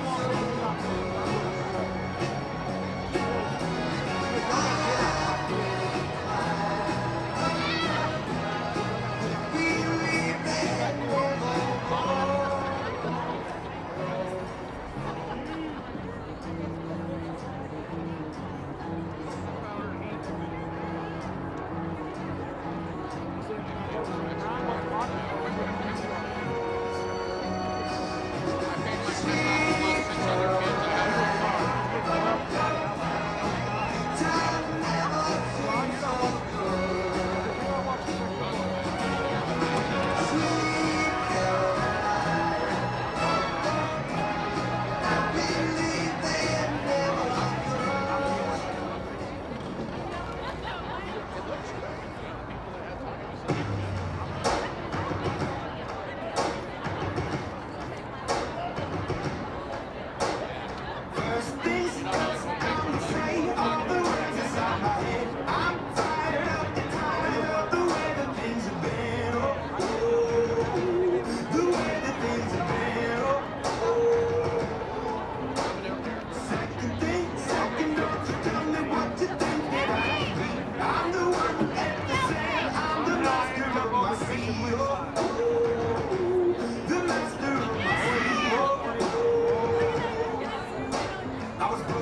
from a young age, taking my soul into the masses, writing my poems for the few that look at me, took me, shook me, feeling me, singing from heartache, from the pain, taking my message from the veins, speaking my lesson from the brain, seeing the beauty through the.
Stop.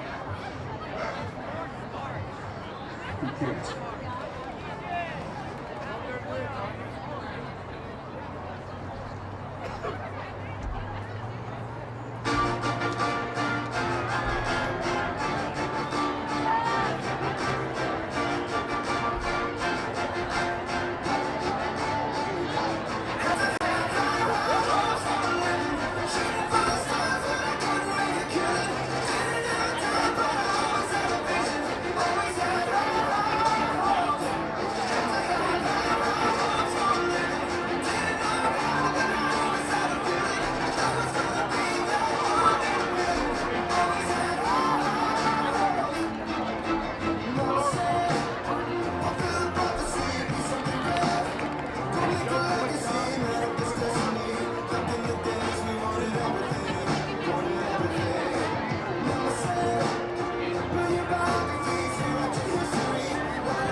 Second half action just about 10 minutes away here on Thursday Night Lights. Mike, Leslie, and Jonah Javad back with you here in the broadcast booth. 14-14 our score through one half of play.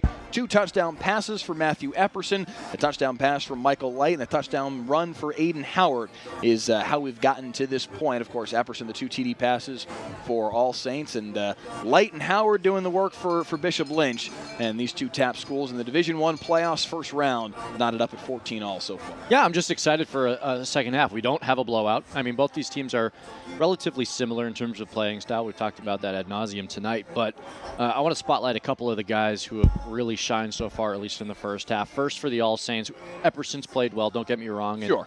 Matlock, the running backs, played well as well. Cam Lane. Yeah. The middle linebacker. Yeah, Cayman Lane, yep. Cayman Lane is unbelievable. Yeah. For what his size is and for what he's able to do, he's been a menace. We actually had Glenn Stretch Smith pop into our booth, and the first thing By the way, you guys may know who Glenn is. Stretch Smith, he's always on Hanson Sports Special on Sunday nights. He's our Dallas Cowboys analyst. If you're a WFA viewer, you know who we're talking about. Certainly a WFA sports viewer, you know who we're talking about. He's the head coach of the All Saints middle school team. Yeah, he's the really tall guy who's next to Dale on Sunday nights during the sports special. Yeah, so he's seen quite a bit of the Saints in action. Oh, yeah. He knows this team well. First thing he says when he pops in, he doesn't say, "Hi, Mike. Hi, Jonah." He goes, "Look, Cam Lane's real good." I'm like, yes, he is. And, he said, can you believe that Cayman Lane doesn't have any offers? And honestly, I can't. And I'm sure that time is coming. But he is a senior. That time's got to come because this kid is extremely talented. I don't know what else he has to put on. Yeah, you see him everywhere, and Stretch mentioned, maybe moving him to fullback or a different position because he is a bit undersized to play middle linebacker for a big-time college program. Sure. But, I could see him thrive. And you know what? This sometimes happens. They develop, they get bigger and stronger over time. It's not necessarily changing position, but maybe he has to start out at, a JUCO or a smaller college and then maybe transfer to a bigger school once he, shows himself at that next level. But he's been so impressive. He's done a good job. Darius Boyd's played well, but Lane has certainly made Boyd's night a lot less effective than it could have been. And that's the crazy thing is Boyd has been very effective. He's run the ball well, but it seems like every time he gets something going, bigger numbers, Cayman Lane is there to siphon it off. And those were our players to watch before the game, so watching them kind of go back and forth has been fun. And then for Bishop Lynch, I got to give it to my guy, number 9. He's been so – Aiden Howard. Hey, listen, anytime a big fella gets a rushing touchdown, I'm all about it. And listen, Michael Light has played really well at quarterback tonight. He's escaped pressure, led them down the field. He looks composed. It hasn't always been easy for him this evening, but he's given the pressure he's faced and kind of directing and navigating, his pass catchers downfield. He's done a good job. He's managed the game well, is what people like to say with quarterbacks that aren't, firing, 5 touchdowns a game. He's game manager. He has. And so that's where we sit at 14 all. So hopefully a fun second half. It's getting a little chippy out there.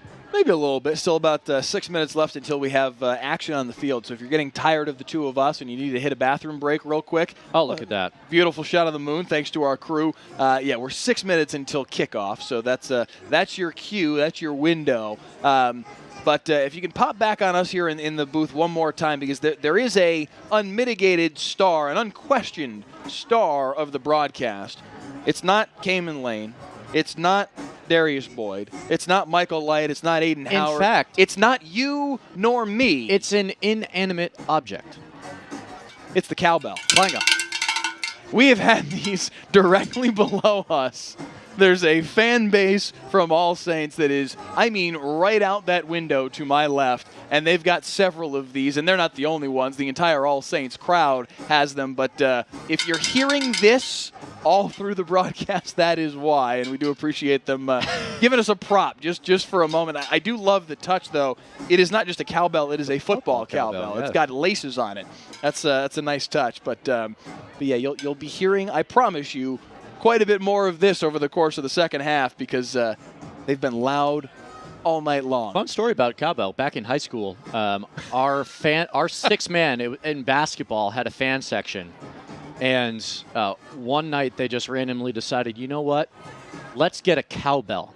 And I swore they shook it so much that it might have broke.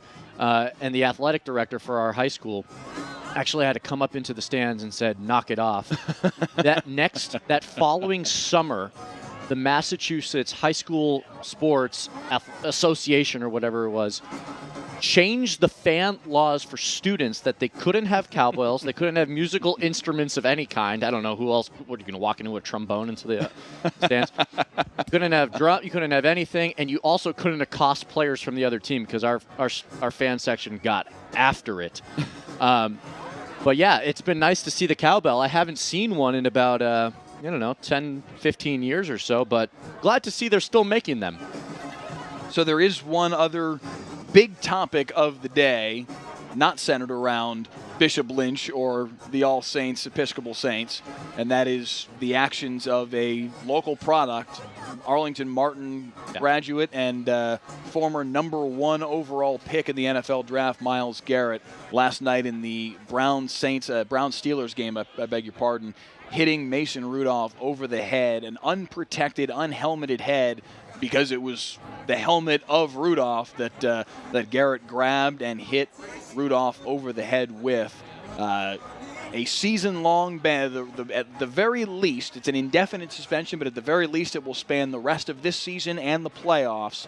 And he'll have to go before the commissioner before he can get reinstated, go before the commissioner's office at the very least before he can be reinstated by the NFL.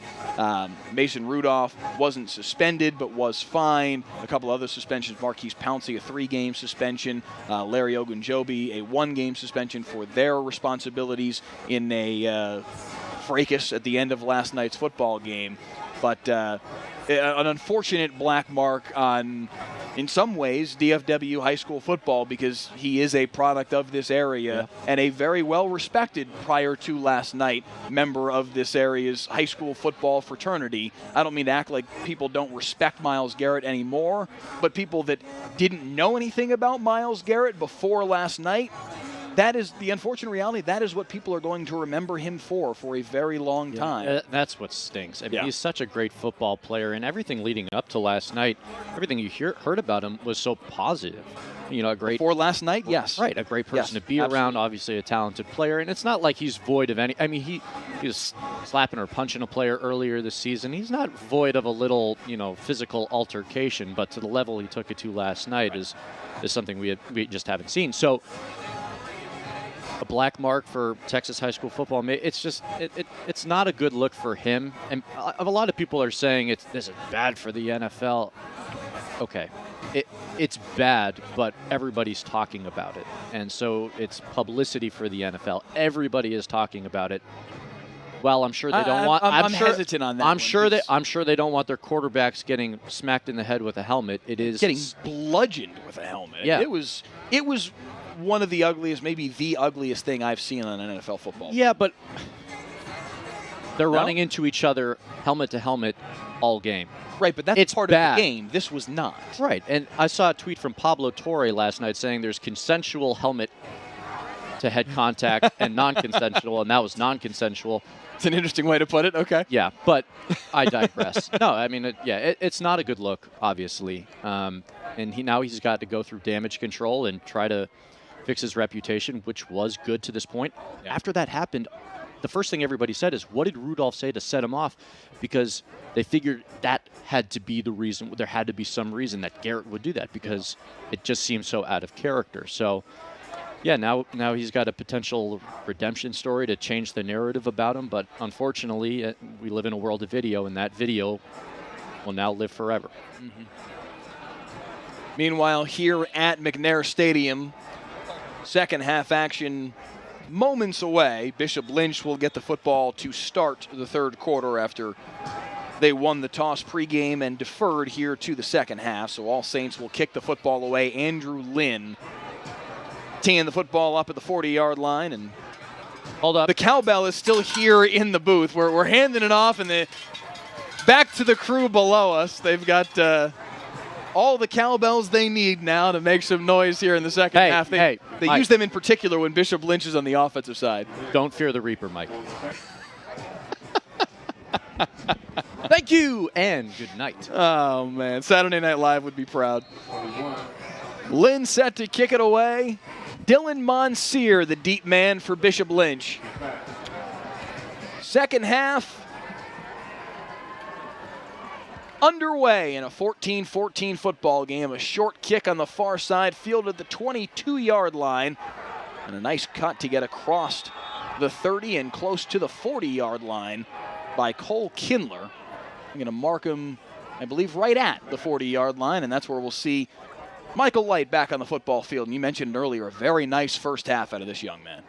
Yeah, we saw him kind of do a mix of things. The play action was working well. He was able to drive it a bit downfield. The coaching staff's still waiting for him to fully develop. He's still a junior, 6 feet, 175 pounds, but we saw him escape pressure a couple of times, keep plays alive, and get the ball downfield. It wasn't just escaping pressure and throwing it away. It was escaping pressure and completing a pass to move the chains.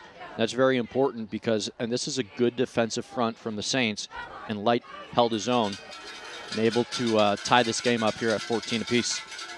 Under a nearly full moon, Michael Light out of shotgun sends Buzz Jurdy in motion, and a flag on the first play of the possession. And it will indeed be a legal procedure against the Bishop Lynch offense. We saw them struggle with that early on in the first quarter as well, just not able to execute motion in the formation within the rules, and forced to start off with 1st and 15. That happened right after the interception, going in this same direction in the first half. So once again, Jurdy in motion. This time they snap it to the Wildcat quarterback, which is Darius Boyd, and he fights his way forward out beyond the original line of scrimmage, a pickup of 6, and it'll be 2nd and 9. Again, we do apologize for the lack of clock and quarter this evening, but we will give you updates periodically throughout the evening. 11:30 on the clock here in quarter number 3, as Bishop Lynch has the first possession of this second half. And again, they've got Boyd in there and Wildcat quarterback. And again, they send Jurdy in motion, and a lot of blockers out in front, but still coming over the top is Cayman Lane. They had Buzz Jurdy out trying to get him to the corner. They had Will Auger, the fullback, out there trying to get Darius Boyd the corner. And despite all of that, here comes Cayman Lane over the top. Cayman Lane might be somebody they want to block. I don't know. Maybe not. Good luck with that if you don't. Or at least just put some mitts on him. I mean, he's, again, we talked about him just 5 minutes ago. He has been a game changer for the Saints defense tonight. 3rd down and 9 now, and again they'll go with Boyd in the Wildcat. And again, this is another false start. Another false start against Bishop Lynch, and now 3rd and 9 becomes 3rd and 14. False start. Right. And now Michael Light will indeed come out on the football field because they're certainly going to need to throw the football now.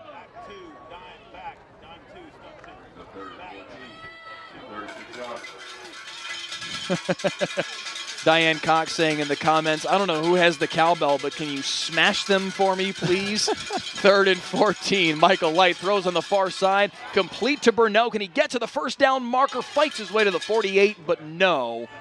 They'll mark him actually at the 47. He'll be about 3 yards shy. And a minute into quarter number 3. A decision here for Greg Price and the Bishop Lynch Friars. Will they punt this football away? It looks like they will as Blaine Ritter comes out on the football field. He's the backup quarterback, but he's also the punter. Ritter has seen some time earlier this year. Michael Light got hurt in the Parish Episcopal game, and it was Ritter that started against Bishop Dunn in that big 43-15 win, the last time that Bishop Lynch won a football game. So on 4th and 3, they will punt it away.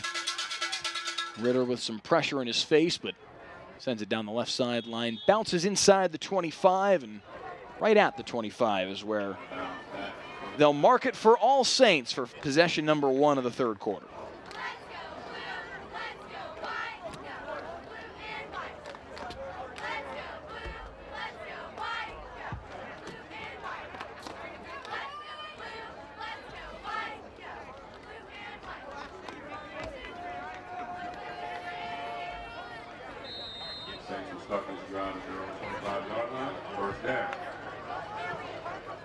So it'll be Epperson out of shotgun on 1st and 10 from their own 25-yard line. 2 backs in the backfield with them. And the handoff once again goes to Jacob Matlock, and he fights his way for maybe 2 or 3 yards more than he should have gotten on that one.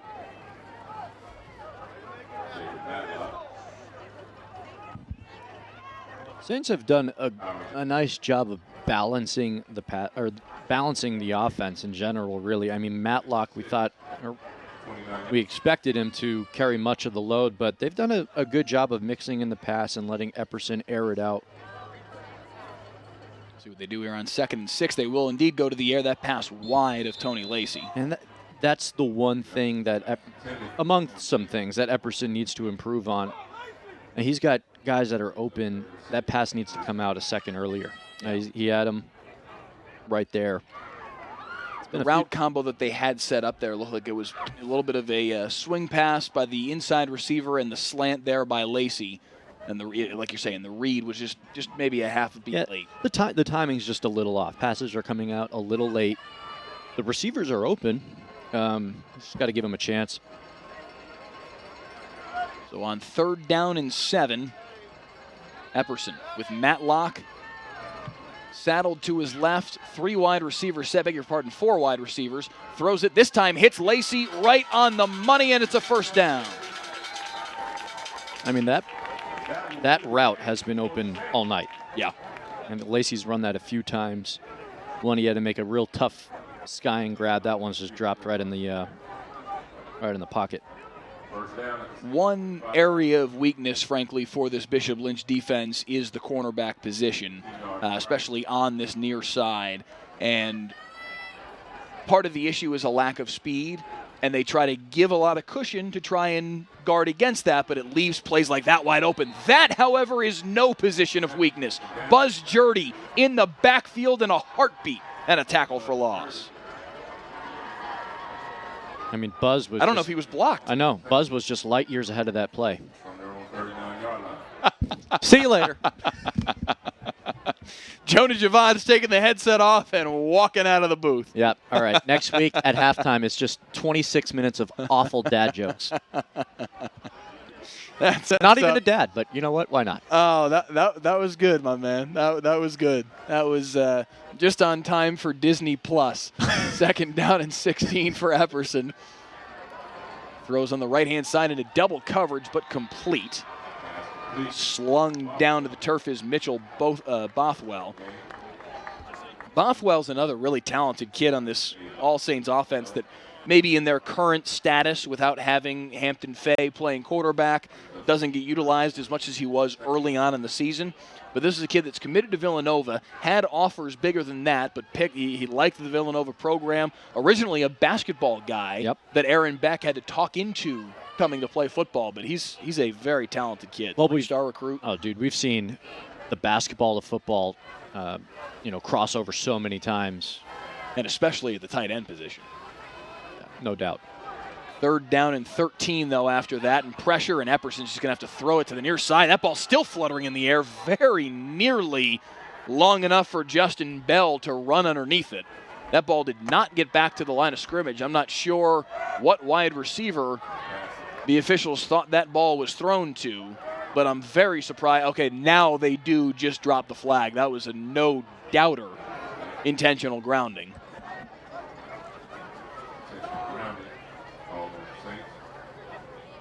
And it will be 4th down, and All Saints will have to punt. I mean, very clearly there is no wide receiver within 20 yards of where that football landed. Yeah, I was confused by that. That ball was almost made it to us. But, I mean, seriously, when you watch that flutter in the air, Justin Bell is tracking it. And if it hung up another half a beat, he may have had a chance to get underneath it. Instead, they're in formation like they're going to try and go for it, but no, they are going to quick kick it, and very nearly blocked by Buzz Jurdy, but a good high punt that Dylan Monsier will let bounce inside the 25. He nearly went and ran and grabbed it, but it rolls dead right at the 20-yard line for Bishop Lynch's offense. Listen, Mike, we've got Austin Bell, we've got Justin Bell, and we've got Cowbell. What more could you want from a football broadcast? We've got it all on Thursday Night Lights. We do appreciate you guys joining us on Facebook Live, YouTube Live, and WFA.com. We hope that some of you guys that are watching, or maybe the folks here in-house at McNair Stadium, maybe catching a replay as we are about 20 seconds on delay. So it's perfect for the folks in-house to watch the play and then see it back a second time, like this one here from Darius Boyd as he cuts upfield, gets north and south, and picks up about 8 on 1st and 10.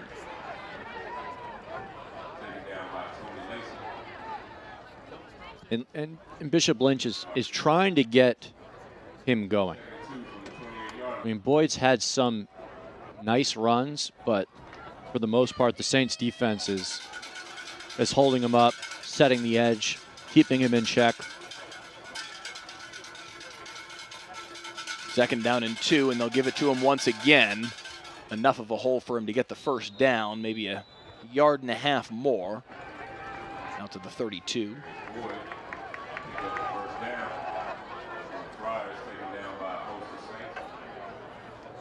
Blake Bott's enjoying your dad jokes on our Facebook feed. Hey!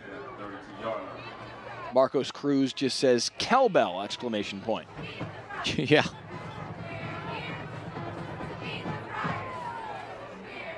You could say that. Can you hear it? I don't think anybody can't hear it. Jordan Burnett complete on the far side on 1st down.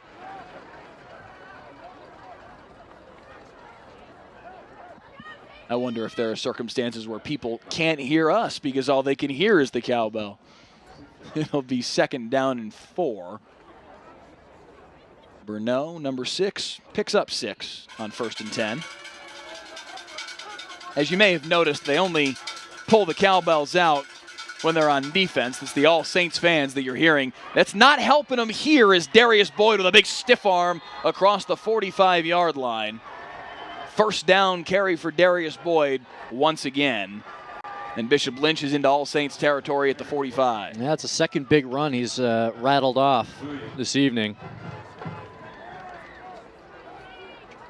He's close to busting one to pay dirt, but not quite yet. 1st and 10 from the 45. Both these teams play almost exclusively out of shotgun. We'll see a little bit under center from Michael Light and Bishop Lynch. Gain of about a yard they'll give Darius Boyd on 1st down. Boyd runs into the wall at the line of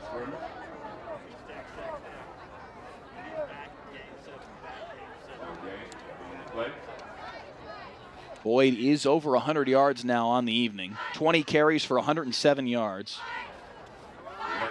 It doesn't seem like he's run for that much. He's had a couple of big ones. It's been a lot of just chunks. 4, 5, 6 yards, consistent. Light, back to pass. Flushed forward, dances out of one tackle, but finally taken down for the sack. No, he's lucky he held on to that ball. His back was to the defender.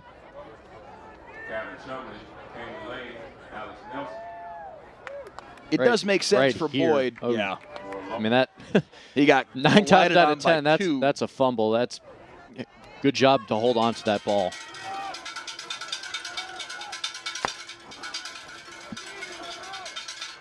So 3rd down and 12.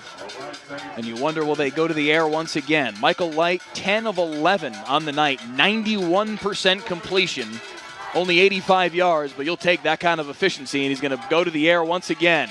Throwing it back on the far side for Darius Boyd, and incomplete. I like the play call. The sell was a little late.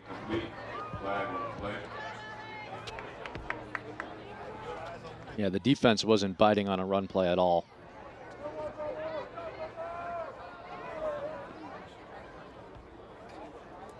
Penalty will go against the Bishop Lynch defense.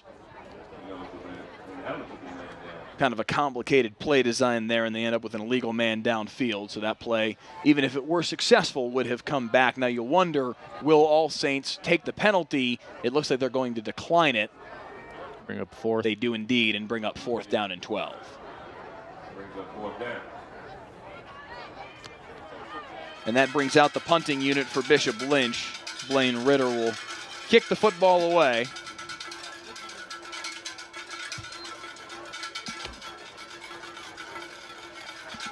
The ever dangerous athlete Tony Lacey standing back at his own 16-yard line. 4:17, 3rd quarter.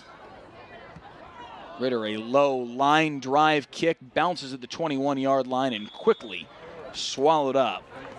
Downed by Weston Walls at the 20-yard line on the spot. Oh, you got a war of attrition for the first chunk here of the 3rd quarter. 4:13 left to go in the 3rd.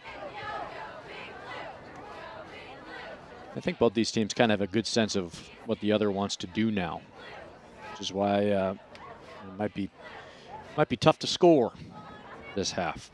So far, we've seen nothing. 14 points from each team through one half of play, through 7 minutes and 47 seconds worth of quarter number 3. No points from either team. And All Saints comes back out on the offensive side with Epperson and Matlock in the backfield as per usual. They send a man in motion. That's Clark Hillman. And the handoff goes to Matlock. He cuts back on the near side, and he's got a lot of running room. 1st down run for Jacob Matlock as he dives out to the 34-yard line.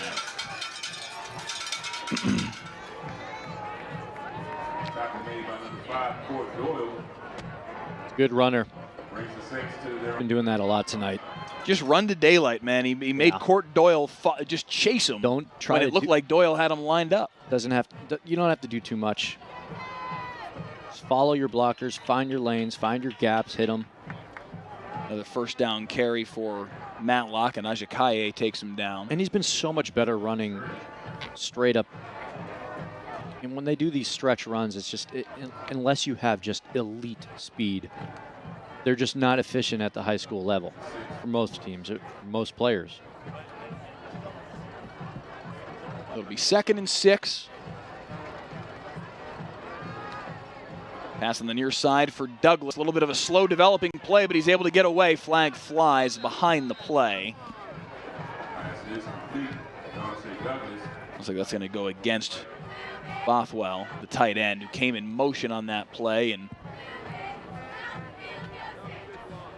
I'm not sure if it was a hold or a block in the back. We'll check on the signal here from Rick Collins, our official. I didn't catch a block in the back. Okay, thank you. I looked down at the exact wrong moment, right as he was making the signal. So thank you, Jonah. I appreciate that. Here to help. Yeah, you'll see it right here. Yeah, pretty easy call.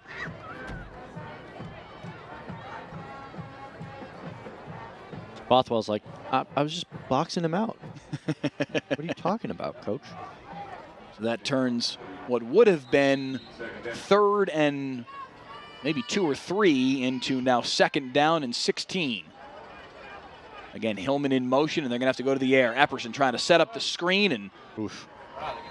Bishop Lynch saw that coming. That was all bad. I mean, even if it was completed, Douglas wasn't open on that cross. It really feels like the Saints offense has 2 options. Maybe 3 with Lacey. But, you know, do they try to hit Douglas on a screen or deep? Do they hit Lacey on a curl? Or do they run it with Matt Locker on a screen? That's been the lion's share of what we've seen today from the All Saints offense. Yeah, it's really just, you know, kind of six different plays. On 3rd down and 15, they got to drop something that's going to pick up a big chunk here. Epperson back to pass, looking deep down the near sideline for Douglas, and he overshoots him by about 2 yards. And they'll have to punt it away. 2:58 on the clock, 3rd quarter, and it's getting late a little bit early here. 14-14, neither team able to find any real sort of traction here in this 3rd quarter. Well, I think that first half told both of these teams a lot. I mean, if I can, you know, kind of recite almost all of the different kinds of plays that we've seen, or completed passes and run plays, the other coaches can too. And so they're starting to take those away. You know, they're not going to let Douglas beat them deep. Dylan Monsieur lets it take 2-3 hops, thought about picking it up, but lets it roll, and it'll fall dead just inside the 20-yard line. So a nice punt from T. Love. You start to wonder, I mean, maybe this is the half where all it takes is just a turnover to flip the field position on its head and give one of these teams a boost. We saw turnovers play a role in the first half, but All Saints was able to respond defensively in both circumstances, the turnover on downs as well as the interception in the early going, and get stops. No turnovers here in the second half just yet, but also no points. 2:46, 3rd quarter, and it'll be light under center. Hand off to Darius Boyd in a big hole, and he slips down at the 25-yard line. He was squared up by a linebacker. I think it was Chumley, maybe the strong safety that was coming in on him that would have had, beg your pardon, it was Lacey. So I'm not sure that he had a whole lot more room. 11, not 44. Maybe. I mean, if he plants that left foot, cuts out to the right, he had room. So here's a good comment on our YouTube stream from Jimmy Sparks. Said he's actually filming the game at the south end of the field. He says he's enjoying our commentary / corny jokes and replays on his phone. Listen, Jimmy, thanks for watching. Jimmy, we appreciate it. That's my brand, my guy, okay? Know your brand, stay in your lane. That's what we try to do here. Corny jokes.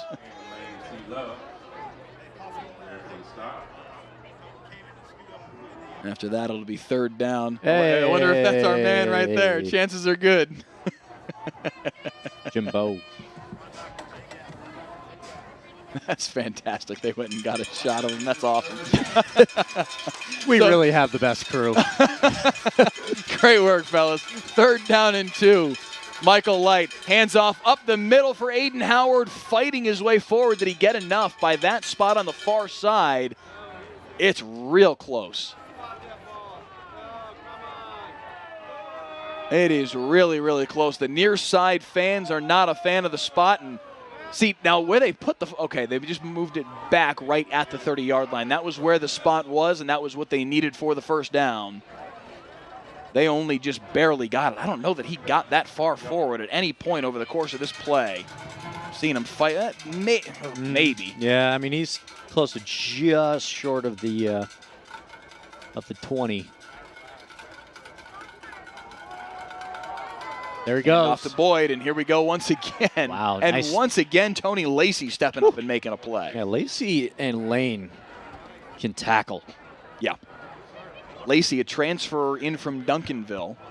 Very physical player. Look at this and open you see it right here. wrap. Yeah. Oh, my God, that's just... On a big and physical running back. That is a chef kiss. Mwah, bellissima. That is how I like to see people tackle in the open field. Lacey getting some interest from Kansas, Kansas State, Oklahoma State. Real talented kid. 6'2", 190, only a junior. Boyd, once again, beg your pardon, this isn't Boyd. This is Luke Payseur for the first time today. And across midfield and inside the 40-yard line all the way down to the 33. Wow. Only 80 yards rushing on the season. I think he might have added 40 more. How many here? You know I'm not good at math, Mike. Luke Payseur. I didn't catch the original line of scrimmage. We'll see if we can catch one more replay maybe before they snap the football. As a matter of fact, we will have an opportunity 35. here because that is the final play of quarter number 3 as Luke Payseur makes a man miss, runs the ladder up the left sideline, and takes it from the 35 all the way down to the 33-yard line. So what is your math telling you? 32 yards, Michael. 32-yard run. All right. We are broadcasters, not mathematicians. That is the end of 3 quarters, though. I can at least count that high. 14-14, our tally so far.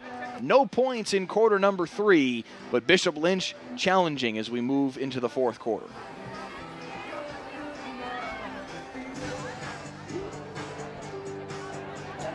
Not a surprise, run-heavy football game, about what we expected. Both these teams More success through the air than I think we thought. Yeah, for sure. I thought we were just going to see ground and pound from both teams all night. At the heart of every family is tradition. Once again, the All Saints Booster Board would like to thank everyone for your dedicated support of our team this season. Let's continue to pack the stadiums, gyms, and fields for all of our student athletes. BTS, Saints.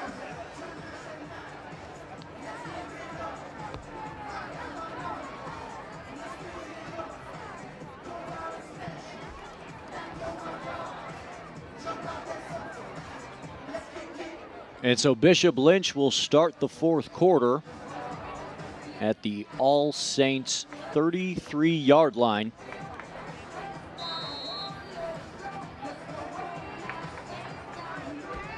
The Friars' best field position of the second half as they look to take the lead here for the first time in tonight's game. Play action. Thrown on the right-hand side for Will Auger, and he falls forward for a pickup of 8. Nice execution there by Michael Light on the play action. Play number 1 of quarter number 4 in a tie football game. And, Jonah, one of these two teams has got to go home after this week. There's a lot to settle out over the course of this 4th quarter. I told you at the start of the broadcast, they play to sunrise. Know the rules, okay? When there's no clock on our broadcast, it means we play to sunrise. What is reality? There's 11 minutes and 27 seconds left to settle this, and who moves on to the state quarterfinals in TAPS Division 1. Handoff to Boyd up the middle, pushing his way forward into the red zone, and it'll be 1st and 10 for the Friars. This has been a very good drive. This might be my favorite drive from Bishop Lynch so far. A lot of what they do well, running the ball and letting number 9 pave the way for Boyd, but not just Boyd. They got Luke Payseur into the game, which was a nice change of pace, ripped off that 32-yard run. Then Will Auger gets involved for his first catch of the night. More guys than just Boyd. Yeah. And I think it's throwing the Saints defense off a little bit. 10:41 to play 4th quarter, and Boyd gets the handoff here on 1st and 10. Cuts to the outside, trying to get to the pylon. Did he get in? Not quite. Looks like they're going to mark him out of bounds, maybe at the 1.5 yard line. Mike, look at this cut to the outs. We get the replay here. Right. Boop. Set up the block very well. T. Love was stuck to the inside. Ouch. Ooh, he landed awkwardly on his head. He was slow to get up, but he is back in the huddle after all of that. Oh. His head did some things. Vladdy's okay. I mean, ooh. 1st and goal from the 1 for Bishop Lynch in a tie football game, 4th quarter. Handoff up the middle once again for Aiden Howard. Touchdown. Second touchdown run of the day for Aiden Howard. First lead of the day for Bishop Lynch. I think we know who the Friars' goal line running back is. It's the kid getting Looks from Colorado, Villanova. 272 pounds, Michael. Could you imagine tackling somebody 272 pounds in high school? I couldn't imagine tackling somebody 212 pounds in high school. I was not much of a tackler. Extra point is up and through, 21-14 the score. I was a very mediocre high school quarterback and not a defensive player. It's all right. I'll be your receiver any day.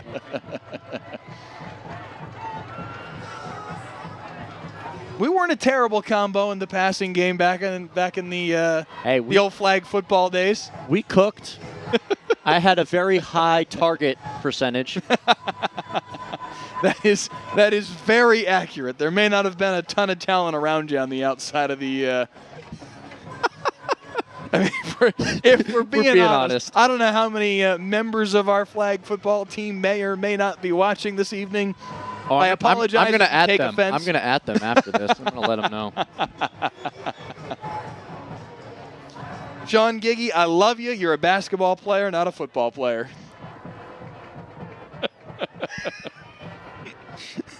And I almost just covered the Matlock family with water. Almost just sprayed it out of my mouth. I didn't intend to do that to you, Jonah, to catch you mid-sip of water on that one, but...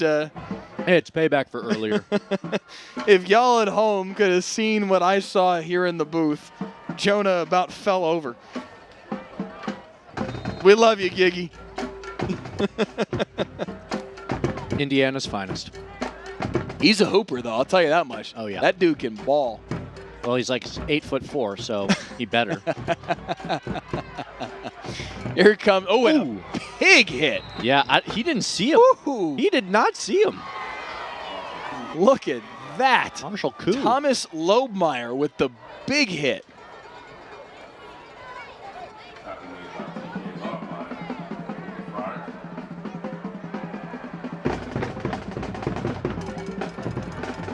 Man, he caught the full brunt.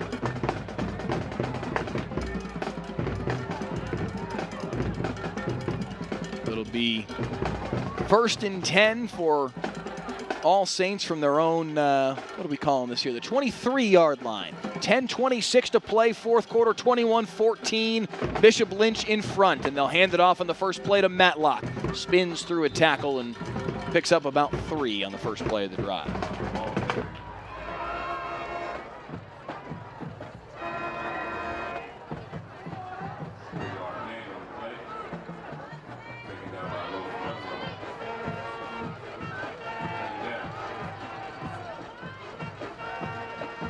Swinging on the near side.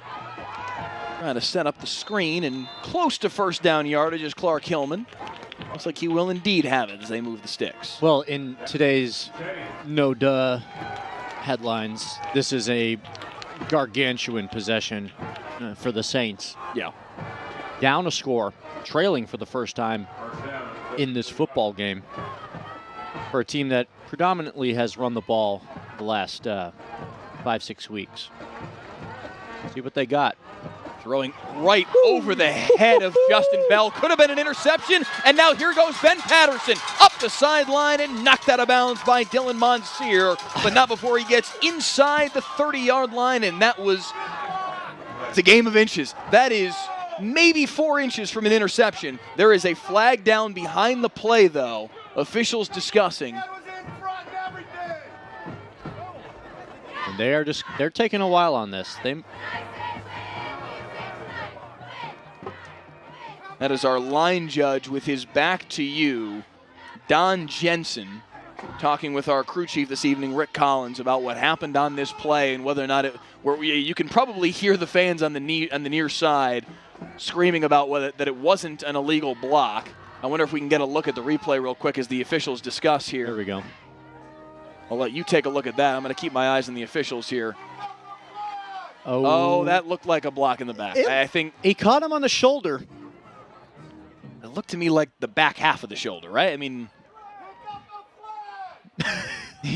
very clearly the All Saints fans on the near side want the flag to be picked up. We'll see whether or not Rick Collins and company do so.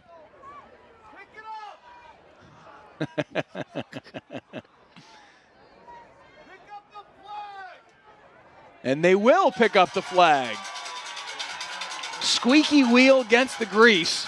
The near side fan hollering for him to pick up the flag. Can we get one more look at that as they're walking the ball upfield? Let's look at this again. This looks to me like this is on the back half. Right here. I mean, that's head behind his shoulder. I'm not sure they made the right decision picking up that flag. It's close. Either way, it is 1st and 10. Body's turning forward or turning to face him. Yeah, they took a while on that one.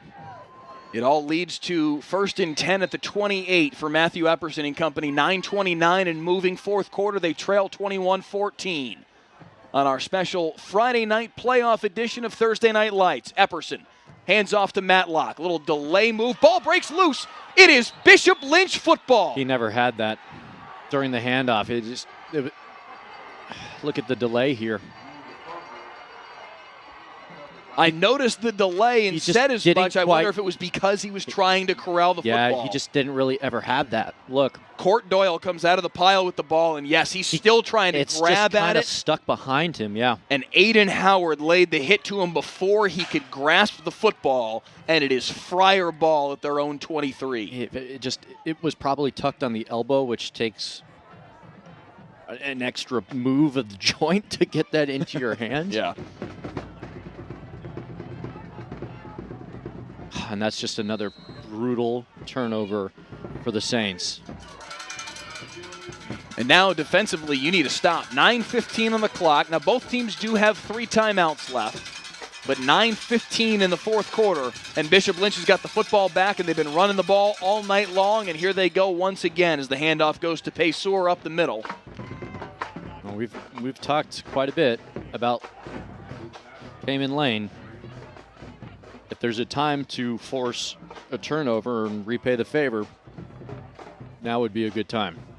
A peek at the clock. Again, we don't have the connection this evening between the scoreboard and our score bug on your screen. As a result, we'll be giving you the time and score periodically. But yes, 8:42 and moving fourth quarter. 21-14.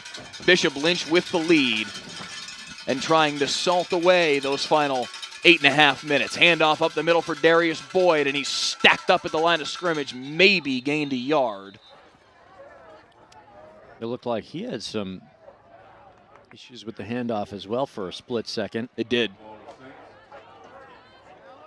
Oh, yeah. I think it got punched out maybe, just almost punched out. I think Elijah Posalai came flying in there with his left hand and nearly broke the ball. We're going to see a lot of that now with 8 minutes because you got to play for that, Yeah, Saints know they need to flip the field.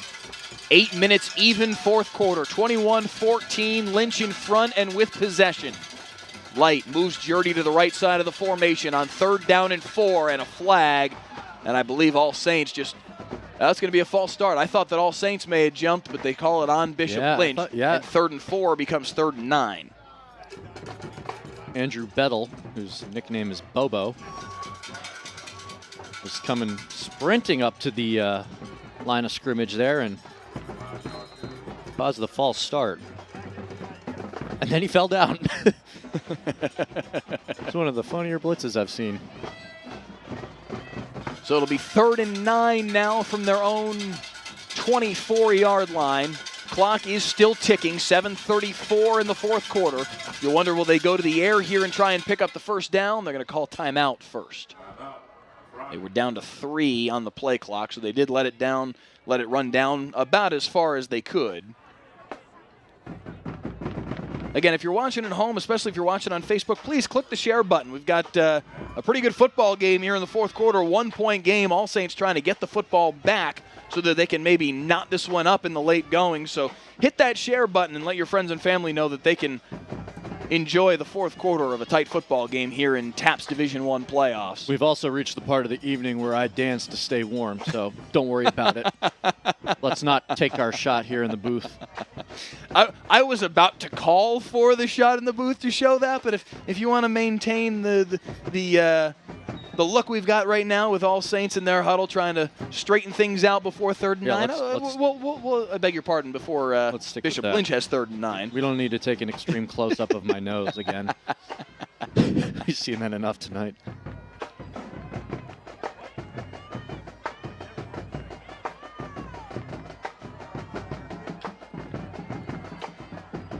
I do love a good drum line, though, Michael.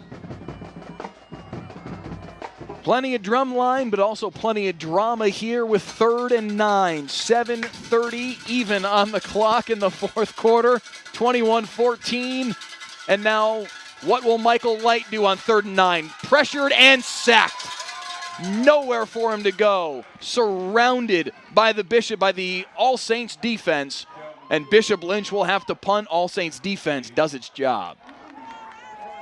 Yeah, Light. Corner blitz. Yeah, Light looked like he was going to escape this. He had Kelvin Brewer on a corner blitz and then Kevin Chumley and also Hazmit Singh there to finish him off. He was surrounded by those three. And now Bishop Lynch will punt it away. 6:51 on the clock, fourth quarter, 7-point game. All Saints with an opportunity here, and Tony Lacey's fielding it on the run. Lacey across midfield and out of bounds inside the 40. Flag flies in again from 20 yards downfield. Mike, if this is a block in the back, so help me.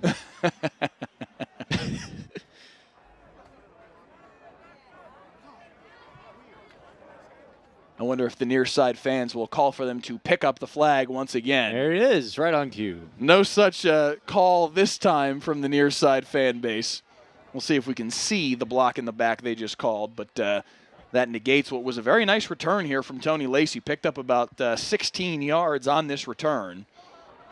Looked like it was at the very end of the play. You see kind of the aftermath of it as falling to the ground was Logan Monroe. I'm not sure who laid the block on him, but that must have been the aftermath of what drew the flag, so that will knock the football back to the 49-yard line. Still, though, on Bishop Lynch's side of the field. So All Saints with a short field and 6:40 on the clock, still in possession of all three timeouts and looking for a game-tying score. It'll be Epperson out of the pistol formation with Matlock. Play action, flag, and Epperson has to throw it out of bounds once again. Again, no wide receiver in the area. I believe he did get out of the pocket, though, so that ball did clear the line of scrimmage, but there is still a flag down that I believe is going to be a hold, and it is. Oh, Coach Beck is just going to look at the... You want to keep muting me? We've got our cough drops so close to one another, I keep accidentally doing that. I do apologize. People think I speak in staccato now. No, I mean, Coach Beck, when he goes back through the film tomorrow, is even right now, I'm sure he knows it. Just the penalties and the turnovers. They're just fundamental elements of football. You just can't have them, and they're hurting the Saints at the worst of times. So now 1st and 20. 6:34, fourth quarter.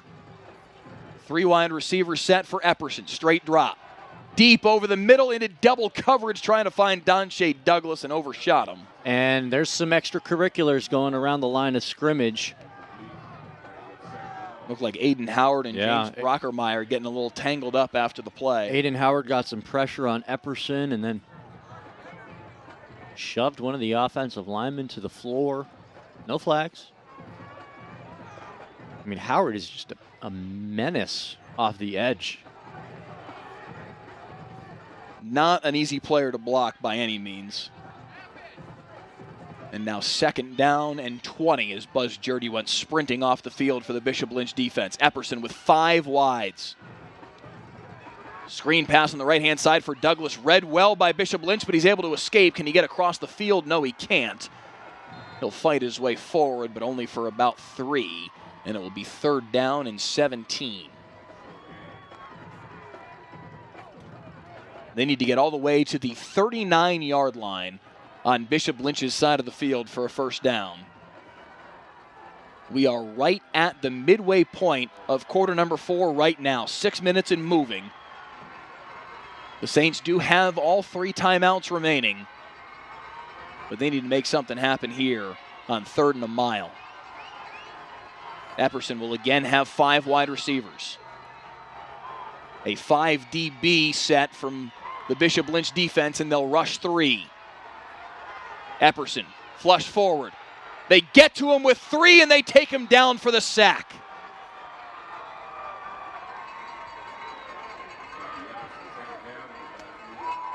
Caleb Williams finished him off. Aiden Howard provided pressure off the edge. I mean, Epperson's time to throw. Beg your pardon, it was Logan Monroe who came in at the end of the play. He was not part of the initial rush, but he was the one who finished him off with the help of Caleb Williams. Aiden Howard's rush off of that left edge just makes Epperson's time to throw minuscule. And that's why the Saints attack has had to rely on short throws to try and move the ball through the air. Monsieur's going to field this on a couple of bounces and takes it out across the 20 to the 23. 4:50 on the clock. Still plenty of time here if you're All Saints. You certainly need a stop. You could argue you probably need a 3 and out, but that's not an absolute necessity. Still 3 timeouts on the clock for All Saints. 2 remaining for Bishop Lynch. 4:50 to play, 21-14. Friars with the lead, and they have the football back at their own 23-yard line. And that's just deflating possession, though, by the Saints, because you get a good return, and then there's a penalty that sends them back into their own territory, take a sack and 3rd down, and now back to crunch time. The running offense of Darius Boyd, and there is a flag down back by the line of scrimmage. And this is going to be a holding.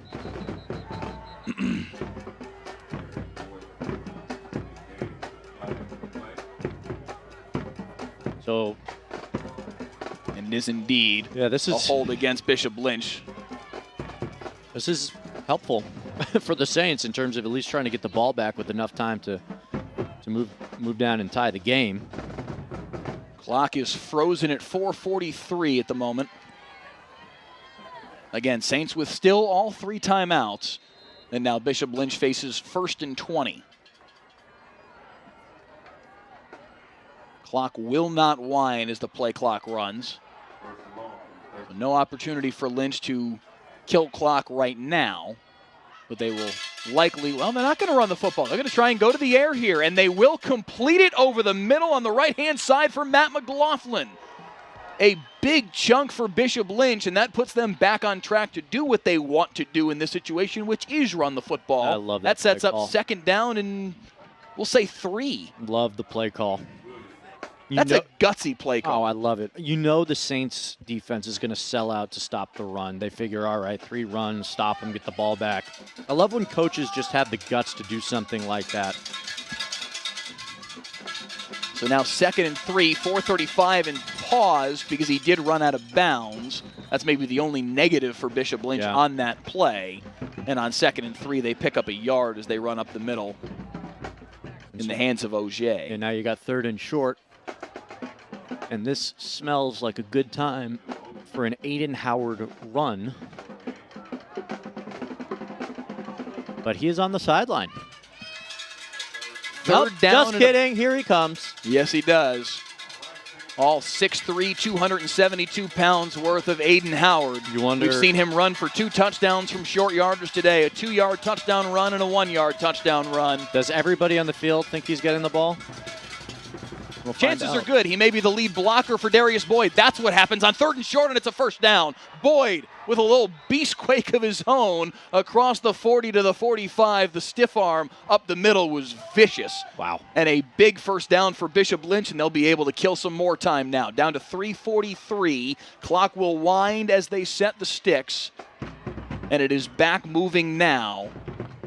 30-second play clock is running. So Bishop Lynch can wear this down to about 3:11 on the clock before snapping this football if they want to. And it's a fresh set of downs for Michael Light and company. Now is probably where you see 3 straight runs from Darius Boyd. Howard, the up back, or give it to Howard. That works too, and he fights his way, still fighting his way, all the way into All Saints territory. A run of 9 on a fullback dive. We wondered earlier, how is Boyd going to get going, because Cayman Lane was doing a real good job against him. I think we found the equalizer. It's give it to the guy who's bigger than Lane. Howard has just been a beast. There is just nobody in that front 7 right now for All Saints that can handle the size and the power of Aiden Howard. And the tough thing is, if you don't know who's getting the ball, whether it's him or Boyd, you have to go for both of them. This time it goes to Boyd up the middle. First down, twisting his way across the 45 to the 43. 2:26. Clock paused for a moment again as they'll reset the sticks, but another fresh set of downs. And now if you're All Saints, you got to start using your timeouts if you can get a stop here.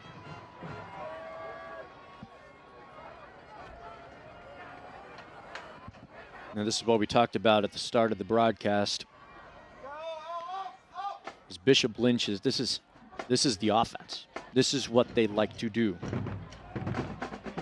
They can get it down to 1:51 before snapping it if they choose to. Still 9 on the play clock. They snap it a little early. Play action, Light taken down in the backfield. That is a big play for All Saints, and they will call a timeout. 1:54 to play, and they use their first stoppage. Yeah, not sure why they got away from running it with Howard and Boyd. It seems to have been working, but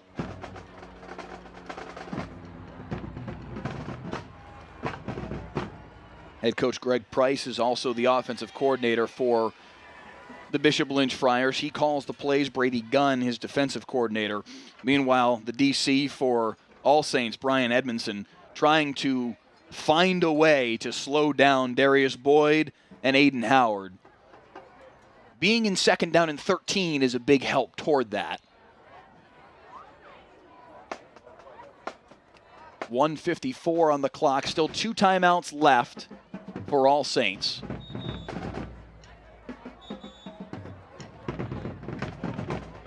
We'll see if they can get a stop here. They at this point, now that they have used a timeout, a stop on this set of downs is basically necessary. oh yeah, I mean, I think, yeah, if Lynch gets a first down, it's game over. This is it. If All Saints is able to get a stop here on this second down and 13, assuredly a timeout will follow. And it might even be 4-down territory for Lynch, too, depending how close they get to the sticks. Boyd with the handoff, and he's got the edge. Tripped up from behind, but not before he gets inside the 40-yard line, and that's going to make third down manageable. Flag flies in after the play. Who will that be against?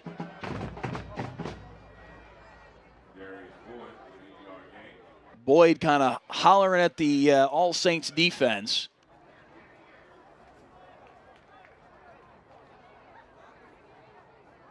This is a very big penalty because if it gives a first down to Bishop Lynch, that's going to make things real difficult on All Saints. It is an unsportsmanlike against Bishop Lynch and an ejection. What number? They didn't give a number.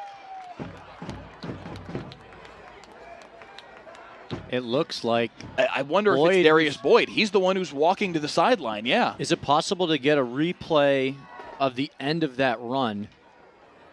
There were a bunch of Saints players on the sideline that kind of obscured our view here. So there's the tackle. Boyd punches him in the head.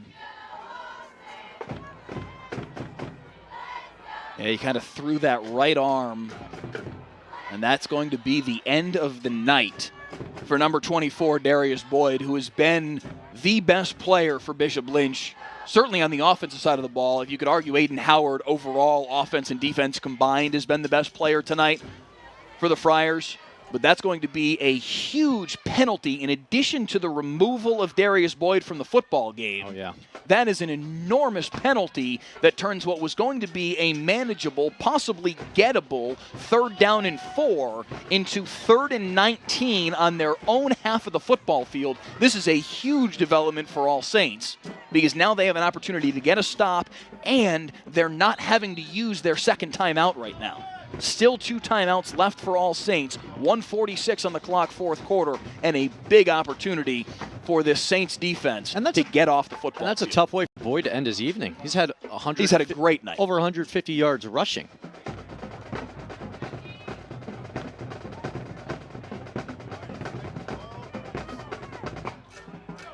The latest update of the stats we're looking at here, 30 carries, 173 yards for Darius Boyd. Yeah, that's a massive night, but it ends in a very disappointing way for that young man in what if they lose tonight, that's the final game of his high school football career. Yeah, almost 6 yards a tote. 30 carries. You want to see here if it was him and Tony Lacey. They got tangled up. Yeah, Lacey looks like he's pulling for the football, maybe aggressively, but it didn't seem certainly not enough for Boyd. Nothing really warrants that. You don't go for the face. Don Jensen, the line judge on the near he's side, right. He's right standing there. right standing on top right of it, on top. looking right at the play, and there was no hesitation. Flag flew, and he walked directly to Rick Collins, the referee and crew chief this evening. And the end result is an ejection for Darius Boyd and a debilitating penalty for this Bishop Lynch drive. And you have to, I hate to bring it back to this again, but you wonder if the Myles Garrett helmet hit last night has maybe impacted how referees are going to call games, especially at the high school level, that even if there's a glimpse of something like that, they're going to throw a flag and try to nip it in the bud. So it's 3rd down and 19. Michael Light out of shotgun. He'll hand it off to Paysor, who is strung out on the right-hand side, flag behind the play. Paysor still on his feet and gets to midfield. Ooh.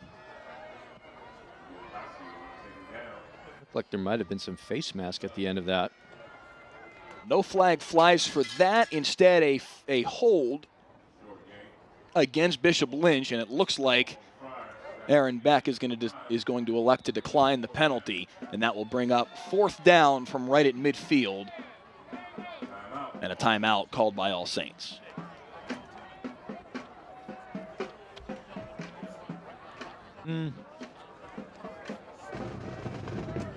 I'm wondering, what's your curiosity as we take a look at the stat sheet? I thought there might have been a face mask at the towards the end of that play, but there wasn't. It was just kind of a tackle by the the neck, or however they try to wrestle him to the ground. 1:37 on the clock, 4th quarter, 21-14. Bishop Lynch leads the All Saints Episcopal Saints. All Saints now with 1 timeout remaining.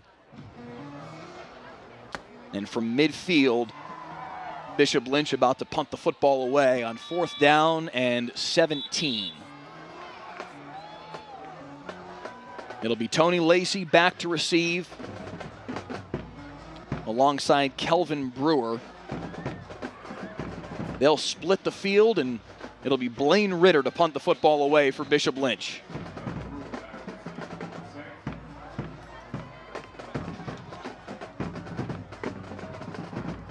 Snap is right on target for Ritter.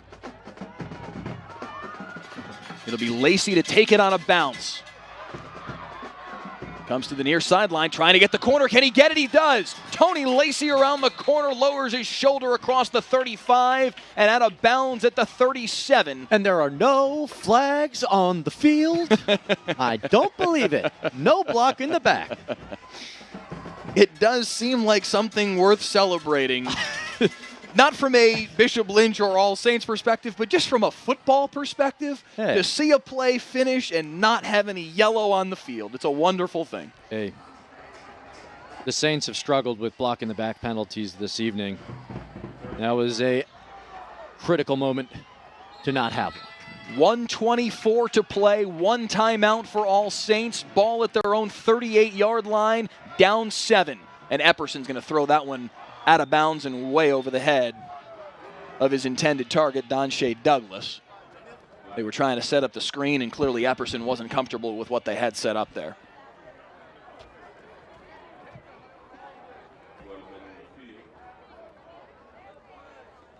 There's a flag down. Yeah, they say it was 12 men on the field is the penalty. So despite the ineffectiveness of the play, All Saints gets a free 5 yards, and it'll be 1st and 5. 1:20 now on the clock. 4 wide receivers set for Epperson. The junior quarterback throws on the far side, complete for Douglas, right at the sticks. Will it be a first down? It's very close. Thanks to that throw from the official, maybe it will be now. We got Kenny Galladay over as our side judge. The line judge on the near side is trying to signal to the officials, and the clock has been running this whole time. They finally stop it at 59 seconds. The All Saints fan base directly below us hollering at the scoreboard operator to fix the clock. The officials have not signaled anything yet, as it's now down to 55. It paused briefly at 59, then ran to 55. The officials are now circling up and trying to figure out where it should be at. The near side, All Saints fans more than happy to volunteer an option. They're saying 107 is what should be on the clock. We'll see if the officiating crew agrees. That sounds about right. It was 120. Play took about a little more than 10 seconds off the clock. Now the officials will come over and speak with Aaron Beck, the head coach, and I think they're saying 100 is what they're actually telling the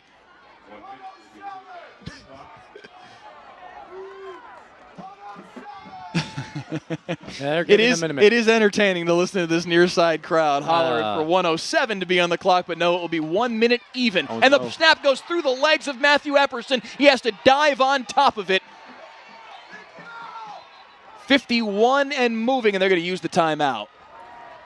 They're going to use their final timeout. That is a very disappointing use of the timeout for All Saints and a huge loss of yardage. And Epperson had plenty of time to just pick it up and throw it out of bounds. You know, he might not know how close the defenders are and figured out we'd rather retain possession than lose it. It's a live to fight another day kind of scenario, yes, but you're right. He did have a lot of time and room to be able to pick the ball up and do something with it. If he had it to do all over again, he may have done it differently, but again, he can't see what's behind him. And these are learning experiences for a young quarterback. He's been thrust into duty this season with Hampton Fay going down. He did have Caleb Williams coming after him pretty quick. I think he would have had time to turn around. I don't know that he would have had time to do much more than turn around. Oh, yeah. I mean, maybe run 2 yards and chuck it out of bounds, but... Yeah. Instead, it's second down and a mile with 51 seconds left, and now Bishop Lynch will use their final timeout of the football game. And notice this possession, All Saints going with 4 wide or 3 wide as opposed to the 5 wide they had the possession prior. Because Aiden Howard was a menace when they went 5 wide. They need that running back in the backfield to pick up that pressure. And we've seen that now that Howard has been relatively neutralized, or at least on the one play we've seen. It's gone forward.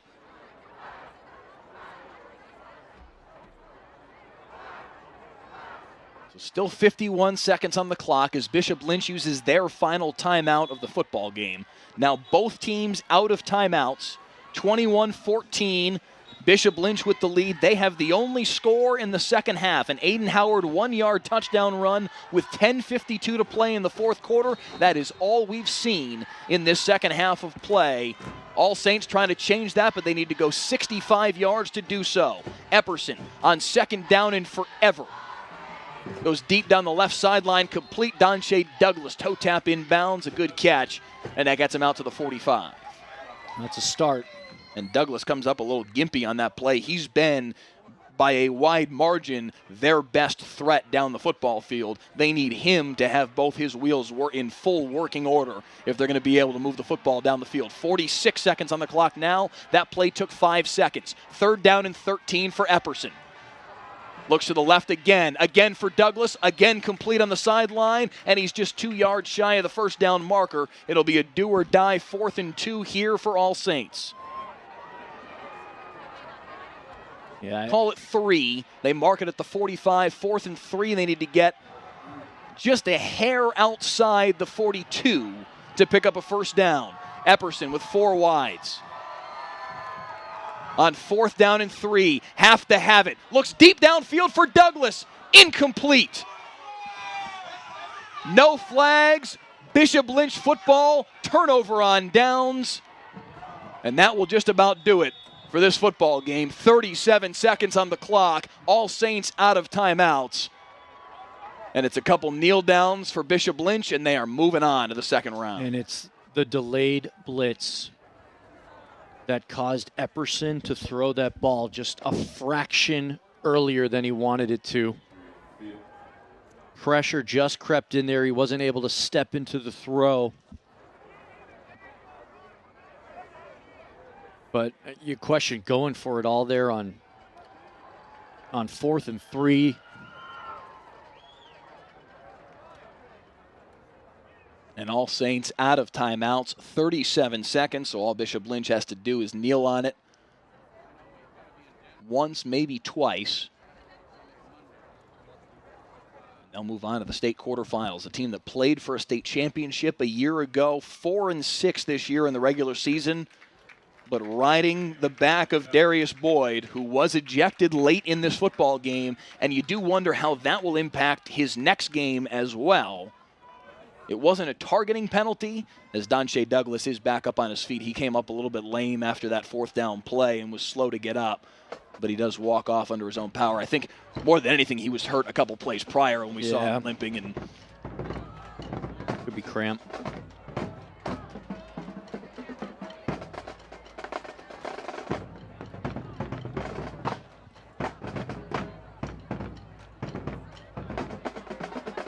Yeah, you wonder if Epperson was able to step into that throw, maybe he would be able. It would have just been enough time to let Douglas get behind the defense, but Michael Light takes a knee, and that will do it.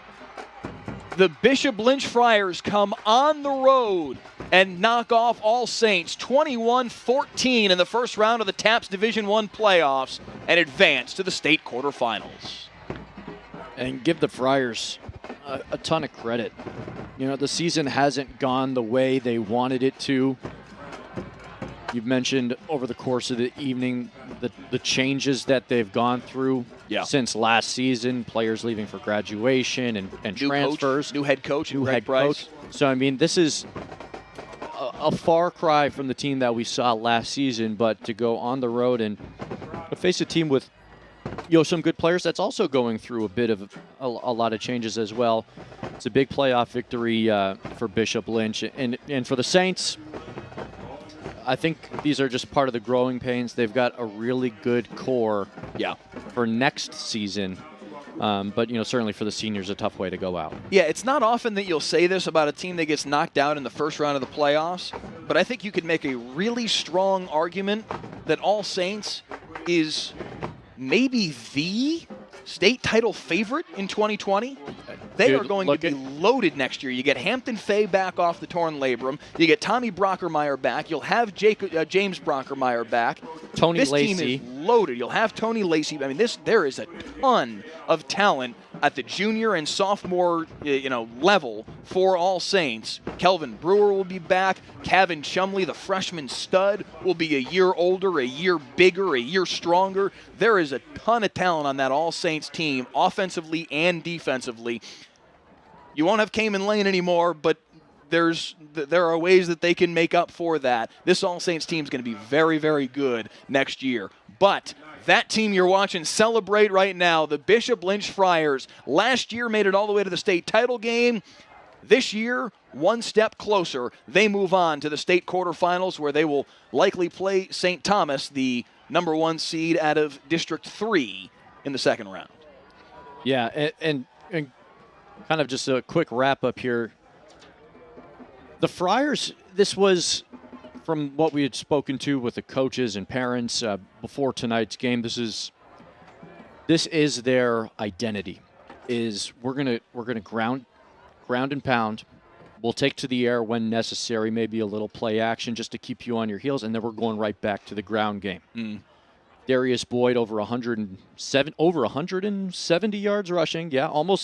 30 carries. 30 for 173, 30 for 173. And Aiden Howard at 275 pounds is just, imagine that as a change of pace. So you got Boyd, who's strong and fast, and then just a monster to try to take down. So that combo really led the way for Bishop Lynch this evening and could do some damage in their next playoff game. TC Addison and St. Thomas, the other half of this quadrant of the TAPS Division I playoff bracket, trying to track down a score on Twitter, not able to do so just yet. I was almost fooled by a 9-year-old tweet from November 13th of 2010 that said that TC Addison beat St. Thomas out of Houston 19-7. That would have been a gargantuan upset if that happened in 2019. I don't imagine that that's what's happened this evening, but if we're able to find an update between now and the end of the broadcast, we'll bring it to you. But again, chances are very good, given TC Addison went 0-10 this year. St. Thomas was the number 1 seed out of District 3. Chances are pretty good. St. Thomas is moving on to the second round and will now play Bishop Lynch in the state quarterfinals. For Lynch, the big question to me now is, what does this mean for Darius Boyd? Whether or not he will be able to start that football game, does he perhaps have to miss the first half? I apologize. I'm frankly not 1,000% clear. I know that's how it works for a targeting penalty, but for an ejection like that, where the officials at least deemed that a punch was thrown, I'm somewhat hesitant to decide whether or not I want to call it a punch myself. It was a shove to the face. More is that like maybe a fairer way to say it? More like a get off me, dude. There you see right there, face. number 24, Darius Boyd. That ejection for Bishop Lynch, they were fortunate tonight. That didn't end up mattering. That didn't end up ultimately hurting them. I do wonder whether or not it will for round 2 of the playoffs for this football team. He was sensational tonight, though. There's no doubt about it. You mentioned 30 carries for 173 yards. He was a huge, huge chunk of their offense. Michael Light played very well. The quarterback, the junior, 6 foot, 175-pound quarterback, who, frankly, has not been particularly respected by opponents, I think, over the course of this season. 12 of 14, 110 yards and a touchdown pass. Ran the football well as well in a couple of different spots. Really just made plays. Made some plays with his legs to extend plays, 12 to allow him to throw the football. And exactly. You can't ask for a better completion percentage than 85.7. He played very well. And I want to say this, too, because the quarterback on the other side, Matthew Epperson, maybe hasn't been properly respected either. He played very well, too. 18 of 27, 242 yards and 2 touchdowns. He did have the early interception, but the defense picked him up on that and didn't allow Bishop Lynch to turn that into anything. The 2 quarterbacks today, unheralded, both played very well tonight. They did. I think that's extremely fair. But again, and this sounds so cliche, and I hate talking about it every broadcast we have, but it's facts. Turnovers. And I mentioned that in our pregame. I think turnovers are going to be the difference maker, and Bishop Lynch won the turnover battle sizably. Well, it's fair to say, we're talking about turnovers on down, which I'm talking about regular turnovers too. Well, but technically there was only the 2, the fumble and the interception. But the turnovers on down is what there's that too. Elevates it to there's another the turnovers. Level. That's what makes it feel like more than it was in terms of an actual tally. Right, and there are the penalties. Mm-hmm. It just was a undisciplined performance by All Saints in that regard. And I know Coach Beck is going to be disappointed, in that effort. The turnovers and penalties are just things that you just can't have, especially in big games like this, because I think ultimately that proved to be the difference here in such a close game. Mm-hmm. I'm taking a look through our Facebook comments here to see if anybody happens to have done a better job of searching for that St. Thomas TC Addison final score than I did. I'm seeing a couple other final scores in the comments. Apparently, I'm not sure who Jeremy Morris is responding to. He says they beat Reedy 34-0. I apologize. I don't have a photographic memory of the 5A Division II bracket to know who was playing Reedy in the first round. Here I'm seeing Southlake won their first round game 84-6. Not an enormous surprise there. Southlake Carroll. Is that real? I'm not certain. That's I'm trusting a Facebook comment, which is maybe ill-advised. See if we can go back to the overall scoreboard here and see what we've got. Southlake won 75-3. Dallas Christian looks like they're going to move on, leading Fort Worth Christian 39-14. TC Cedar Hill, no surprise, easily moving on with a 66-0 win. Grapevine Faith looks like they're going to move on, up 41-21 in the fourth quarter of their first-round playoff game in TAPS Division I. Still not seeing anything on TC Addison and St. Thomas, but of course you'll be able to check for that final score over the course of the rest of the evening and the weekend. It doesn't look like we're going to be able to bring that to you before the broadcast comes to an end. Another state title contender, Prestonwood Christian, with a 63-21 win over Tomball Concordia Lutheran. So these TAPS playoffs are in some ways shaken out the way that we probably expected them to, especially the first round's going to go about according to script for the most part, because there are some lopsided matchups to be sure. Yeah, no doubt. And Prestonwood's won 3 of the last 11. Is that right? They've won their fair share. Let me take a quick look at what we put together over the course of the week here and double check what we're talking about here. But we were talking about just the dominance of TAPS Division I District 2 in terms of the last 11 state championships in TAPS Division I. Prestonwood has 3, Bishop Lynch has 1, Bishop Dunn has 2. They have been fantastic out of this district year after year after year. And this year, Bishop Lynch, even though they're moving on now to the Final 8, is really not the state title contender out of this district, or even one of what's probably a couple. Parish Episcopal and Prestonwood, to me, are the state title contenders out of this district. Haven't seen an update yet on what happened with Bishop Dunn. They were playing Fort Worth Nolan in the first round, but haven't seen that score just yet. So I don't know. I'm just checking to see, is that... Beg your pardon, TC Addison plays tomorrow against Houston St. Thomas. That's why we weren't able to. That's a Saturday 1 o'clock kick. And Bishop Dunn Fort Worth Nolan is a 6 o'clock kick tomorrow night. So that's why we weren't able to find those two scores, because they're not playing yet. That makes a lot of sense. But bringing it back to what we've seen here tonight, 21-14 Bishop Lynch with the win over Fort Worth All Saints.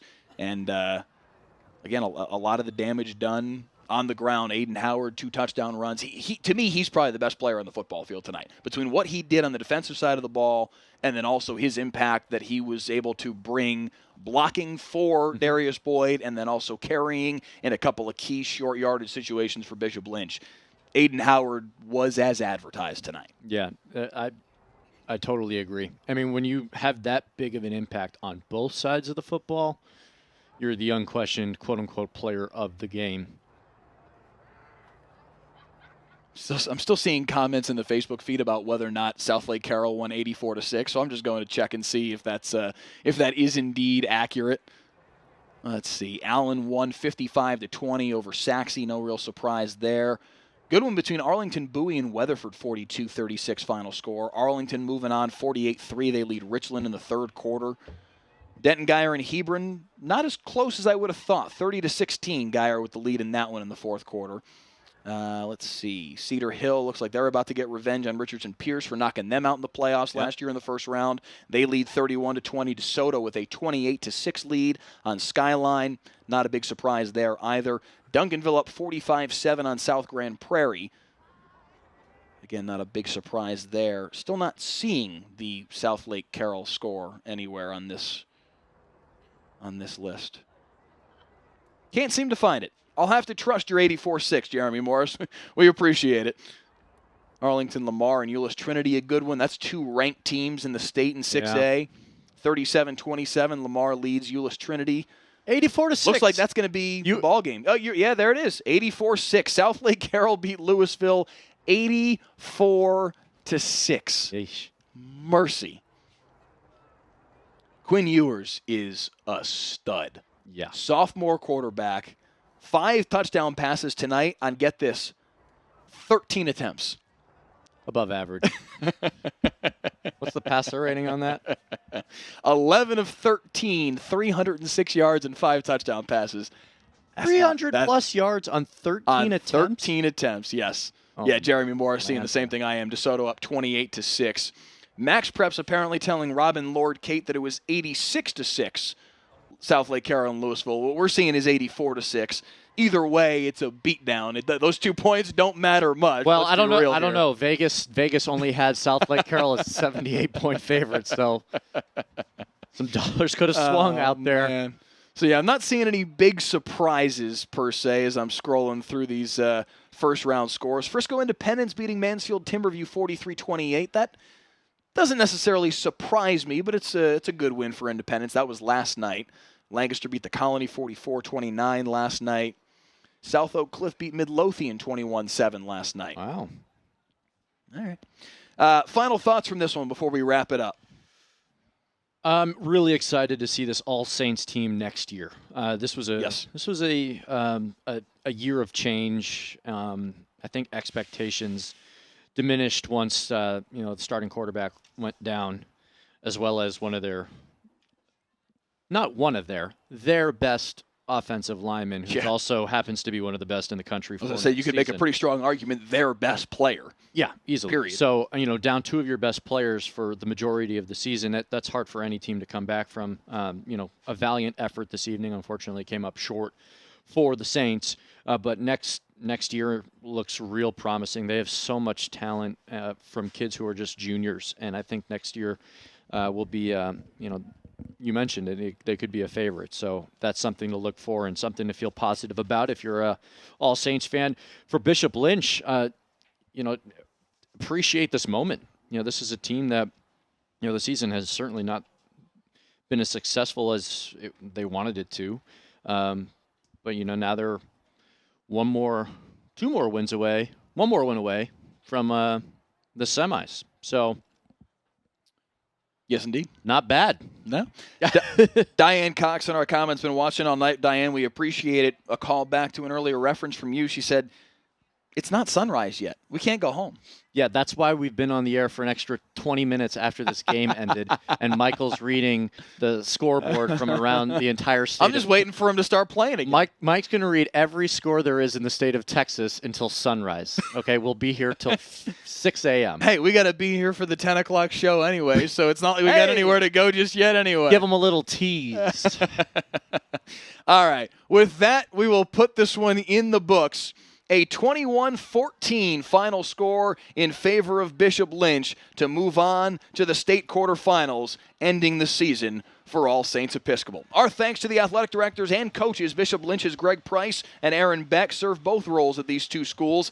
Both of them very generous with their time and information about their two football teams over the course of this week, and we really appreciate it. Without their help and support, this broadcast is not possible. We also want to thank our sponsor all season long, Texas Health Resources. Our engineers are Don Hazen and Dode Bigley. Our photographer is Raul Garcia. I beg your pardon, our photographer this evening is Ian Gordon. Our director is Raul Garcia. I got him flip-flopped tonight. Fellas, I apologize. Our digital coordinator back in Dallas is Nick Blackhall, and our executive producer is Sean Hamilton. For Jonah Javad here with me in the booth, I'm Mike Leslie. Thanks so much for watching tonight. Your final score one last time, 21-14, Bishop Lynch. Moving on in the TAPS Division I playoffs. We'll see you next week on Thursday Night Lights. We are on to the state quarterfinals in the TAPS playoffs. We don't know where we're going yet. As soon as we know, you will know as well, and we hope to see you then. Until then, so long from McNair Stadium, everyone. I'm Mike Leslie. Have a good night.